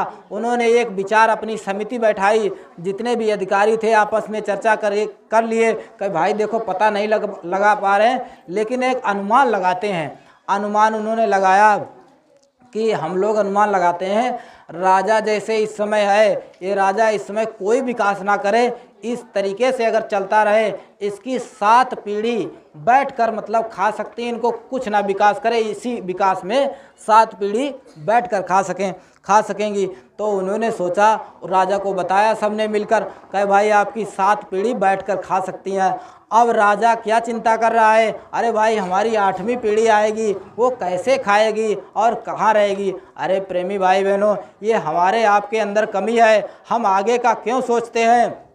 अब वो राजा इसी टेंशन में, इसी उधेड़-बुन में बीमार पड़ गया। अब टेंशन की तो कोई दवाई है नहीं, कोई उधेड़-बुन की तो बीमारी है नहीं, वो तो अपने अंदर से जब ख़त्म कर दोगे तो बीमारी ख़त्म। तो उसका लड़का दिल्ली, आगरा, लखनऊ, मुंबई, जहाँ उसने अस्पताल बताया सब जगह इलाज करा लिया, लेकिन उसका कोई फ़ायदा नहीं हुआ। क्यों नहीं हुआ? क्यों? बीमारी हो तब तो फ़ायदा हो, वो तो टेंशन है, तो टेंशन के मारे वो बेचारा परेशान। तो एक महात्मा उसके गांव में थे, तो उन्होंने कहा भाई देखो ये उनके पास चले जाओ, हो सकता है निवारण हो जाए। तो उन्होंने कहा अरे वो छोटे से महात्मा वो क्या करेंगे। तो उनके पास गए, उसे समझा बुझा करके ले गए। उनका लड़का गया, जब उनके पास बैठे तो एक राजा बैठा था। राजा की तरफ उन्होंने देखा तक नहीं और उनके तरफ मुंह तक नहीं किया कि कौन आया है कौन गया, और बस वो अपने काम में लगे रहे। एक आया आदमी लेकर के आया और कुछ अनाज लेकर के आया। उन्होंने कहा हुजूर हमारी अनाज को ग्रहण कर लीजिए और ले लीजिए, स्वीकार कर लीजिए। तो वो ग्रस्त महात्मा थे, उनके पास परिवार बच्चे सब थे, और उन्होंने कहा भाई अपनी पत्नी से पूछे, अरे भाई देवी जी घर में इस समय खाने के लिए है क्या। तो उन्होंने कहा पता करके बताती हूँ। तो उन्होंने कहा इस समय भोजन हो जाएगा। तो उधर से आवाज़ आ गई। तो इन्होंने कहा अरे बच्चा चले जाओ, हमारे पास अभी खाने के लिए भोजन है, अभी हमको परमात्मा ने दिया है। लेकिन उन्होंने क्या कहा, उस वक्त ने क्या कहा, अरे हुजूर इसको ले लीजिए और आगे के लिए आपका सुबह के लिए हो जाएगा। तो उन्होंने कहा नहीं हमारे पास अभी के लिए है। 3-4 बार जब कहे, तब वो कहने पर महात्मा जी कहे अरे बच्चा तुम जानते हो क्या मैं सुबह तक जिंदा रहूँगा या नहीं, तुम हमारे सुबह का ठेका ले रखे हो क्या। अरे उस परमात्मा पर करो भरोसा, ये शरीर कब ना कब छूट जाएगा। हम लोग अपने गुरु पर भरोसा करें, जो भी मथुरा दरबार से आदेश आ जाए उसका पालन कर लें, आगे की चिंता मत करिए। ये मत सोचिए ये तो हर महीने आएंगे, हर महीने सेवा मांगेंगे, हर महीने हमारे पास आदेश आए रहेगा, अगला वाला हम कर लेंगे, ये वाला छोड़ देंगे, तो आपका कर्म वो बाकी रह जाएगा। तो उन्होंने उसको वापस कर दिया और राजा ने देखा, कहा मेरी बीमारी का इलाज हो गया। तो उसका लड़का बोला, कहा अरे तुम्हारे तरफ देखे तक नहीं और तुम्हारी बीमारी का इलाज हो गया, कैसे हो गया। अरे कि तू मूर्ख है, तू नहीं जानता है, हमारा इलाज हो गया। और वो चले गए, राजा अपने घर चले गए और आराम से उनकी टेंशन से मुक्त हो गए। और उन्होंने कहा बताइए एक महात्मा ऐसा, वो अपना सुबह का इंतज़ार नहीं कर रहा, सुबह के लिए नहीं कर रहा, मैंने 7 पुस्त इकट्ठा कर लिया, मैं 8वीं पुस्त के लिए अपना तैयारी कर रहा हूँ, मैं कितना दुर्भागी हूँ। ऐसे हमारा आपका हाल है, हमारे आपको गुरु मिल गए, फिर भी हम आप उनकी बात को नहीं मान पा रहे, फिर भी उधेड़ बुन में लगे हैं। देखिए प्रेमी भाई बहनों, अब हम अपनी वाणी को यही विराम दे रहे हैं। जो भी हमारे कहने सुनने में गलत लग गया हो, अच्छा नहीं लगा हो, किसी को चुभ गया हो, तो हमको छोटा भाई बेटा समझ कर क्षमा कर देना, क्योंकि हम तो अभी बहुत छोटे हैं। और देखिए प्रेमी भाई बहनों, अगर हमारी बात किसी को अच्छी लग गई हो, अगर गुरु का संदेश आपके मन में गड़ गया हो, आपको अच्छी लग गई हो, आपको लगा हो ये सत्य बोल रहे हैं, आपको लगा है ये गुरु का संदेश है, इस पर कुर्बान हो जाइए और उस पर चलने लगिए, तो आपका काम बन जाएगा, आपका जीवन सुधर जाएगा। अगर ना लगा हो तो हमको छोटा भाई बेटा समझ कर क्षमा कर दीजिएगा, और कोई बात नहीं। जय गुरुदेव, जय गुरुदेव। नाम किसका? प्रभु का पावन पवित्र नाम। जय गुरुदेव। बाबा जय गुरुदेव जी महाराज का कहना है, बाबा जी की अर्जी है, क्या खाने से हुए खराब, क्या खाने से होगी भलाई। पूज्य महाराज जी की प्रार्थना है कि हाथ जोड़कर विनय हमारे। जय गुरुदेव। देखिए प्रेमी भाई बहनों, आपके जिम्मेदार साहब आप लोगों को सूचना बताएंगे, उसको ध्यान पूर्वक आप लोग सुनेंगे, उनके आदेशों पर चलेंगे, क्योंकि यही आपके पास गुरु का आदेश लेकर आते हैं, गुरु की चिट्ठी लेकर आते हैं। भाई ये गुरु का संदेश है, यही आपको बताएंगे क्या आपको आदेश है, क्या करना है, इस पर आप चलिए, तब आपका प्रेम मजबूत हो जाएगा, भक्ति पकने लगेगी, एक दिन उस परमात्मा का दर्शन जरूर होगा। जय गुरुदेव। जय गुरुदेव। जय गुरुदेव। नाम किसका? गुरु का पावन प्यारा नाम, ये नाम नहीं इंसान का। जय गुरुदेव। मेरे भाई बहनों, अभी हमारे बीच में हमारे ही उत्तरी खंड के जिम्मेदार यानी टोडरपुर ब्लॉक के जो पूज्य महाराज जी के आदेशानुसार खितौरा जन्मभूमि में मंदिर पर सेवा करते हैं। हमारे कुछ प्रेमियों के कहने पर हमारे ही खंड में आज 3-4 दिन से लगातार ये अपनी सेवा को दे रहे हैं और पूज्य महाराज व गुरु महाराज के वचनों को हम इस प्यारी संगत में सुनाने और समझाने की बहुत बहुत इन्होंने दया कृपा की है। तो हम अपने दक्षिणी खंड से और अपनी हरिपालपुर ब्लॉक से इनका बहुत बहुत आभार प्रकट करते हुए, और जो इतनी देर तक कहने का मतलब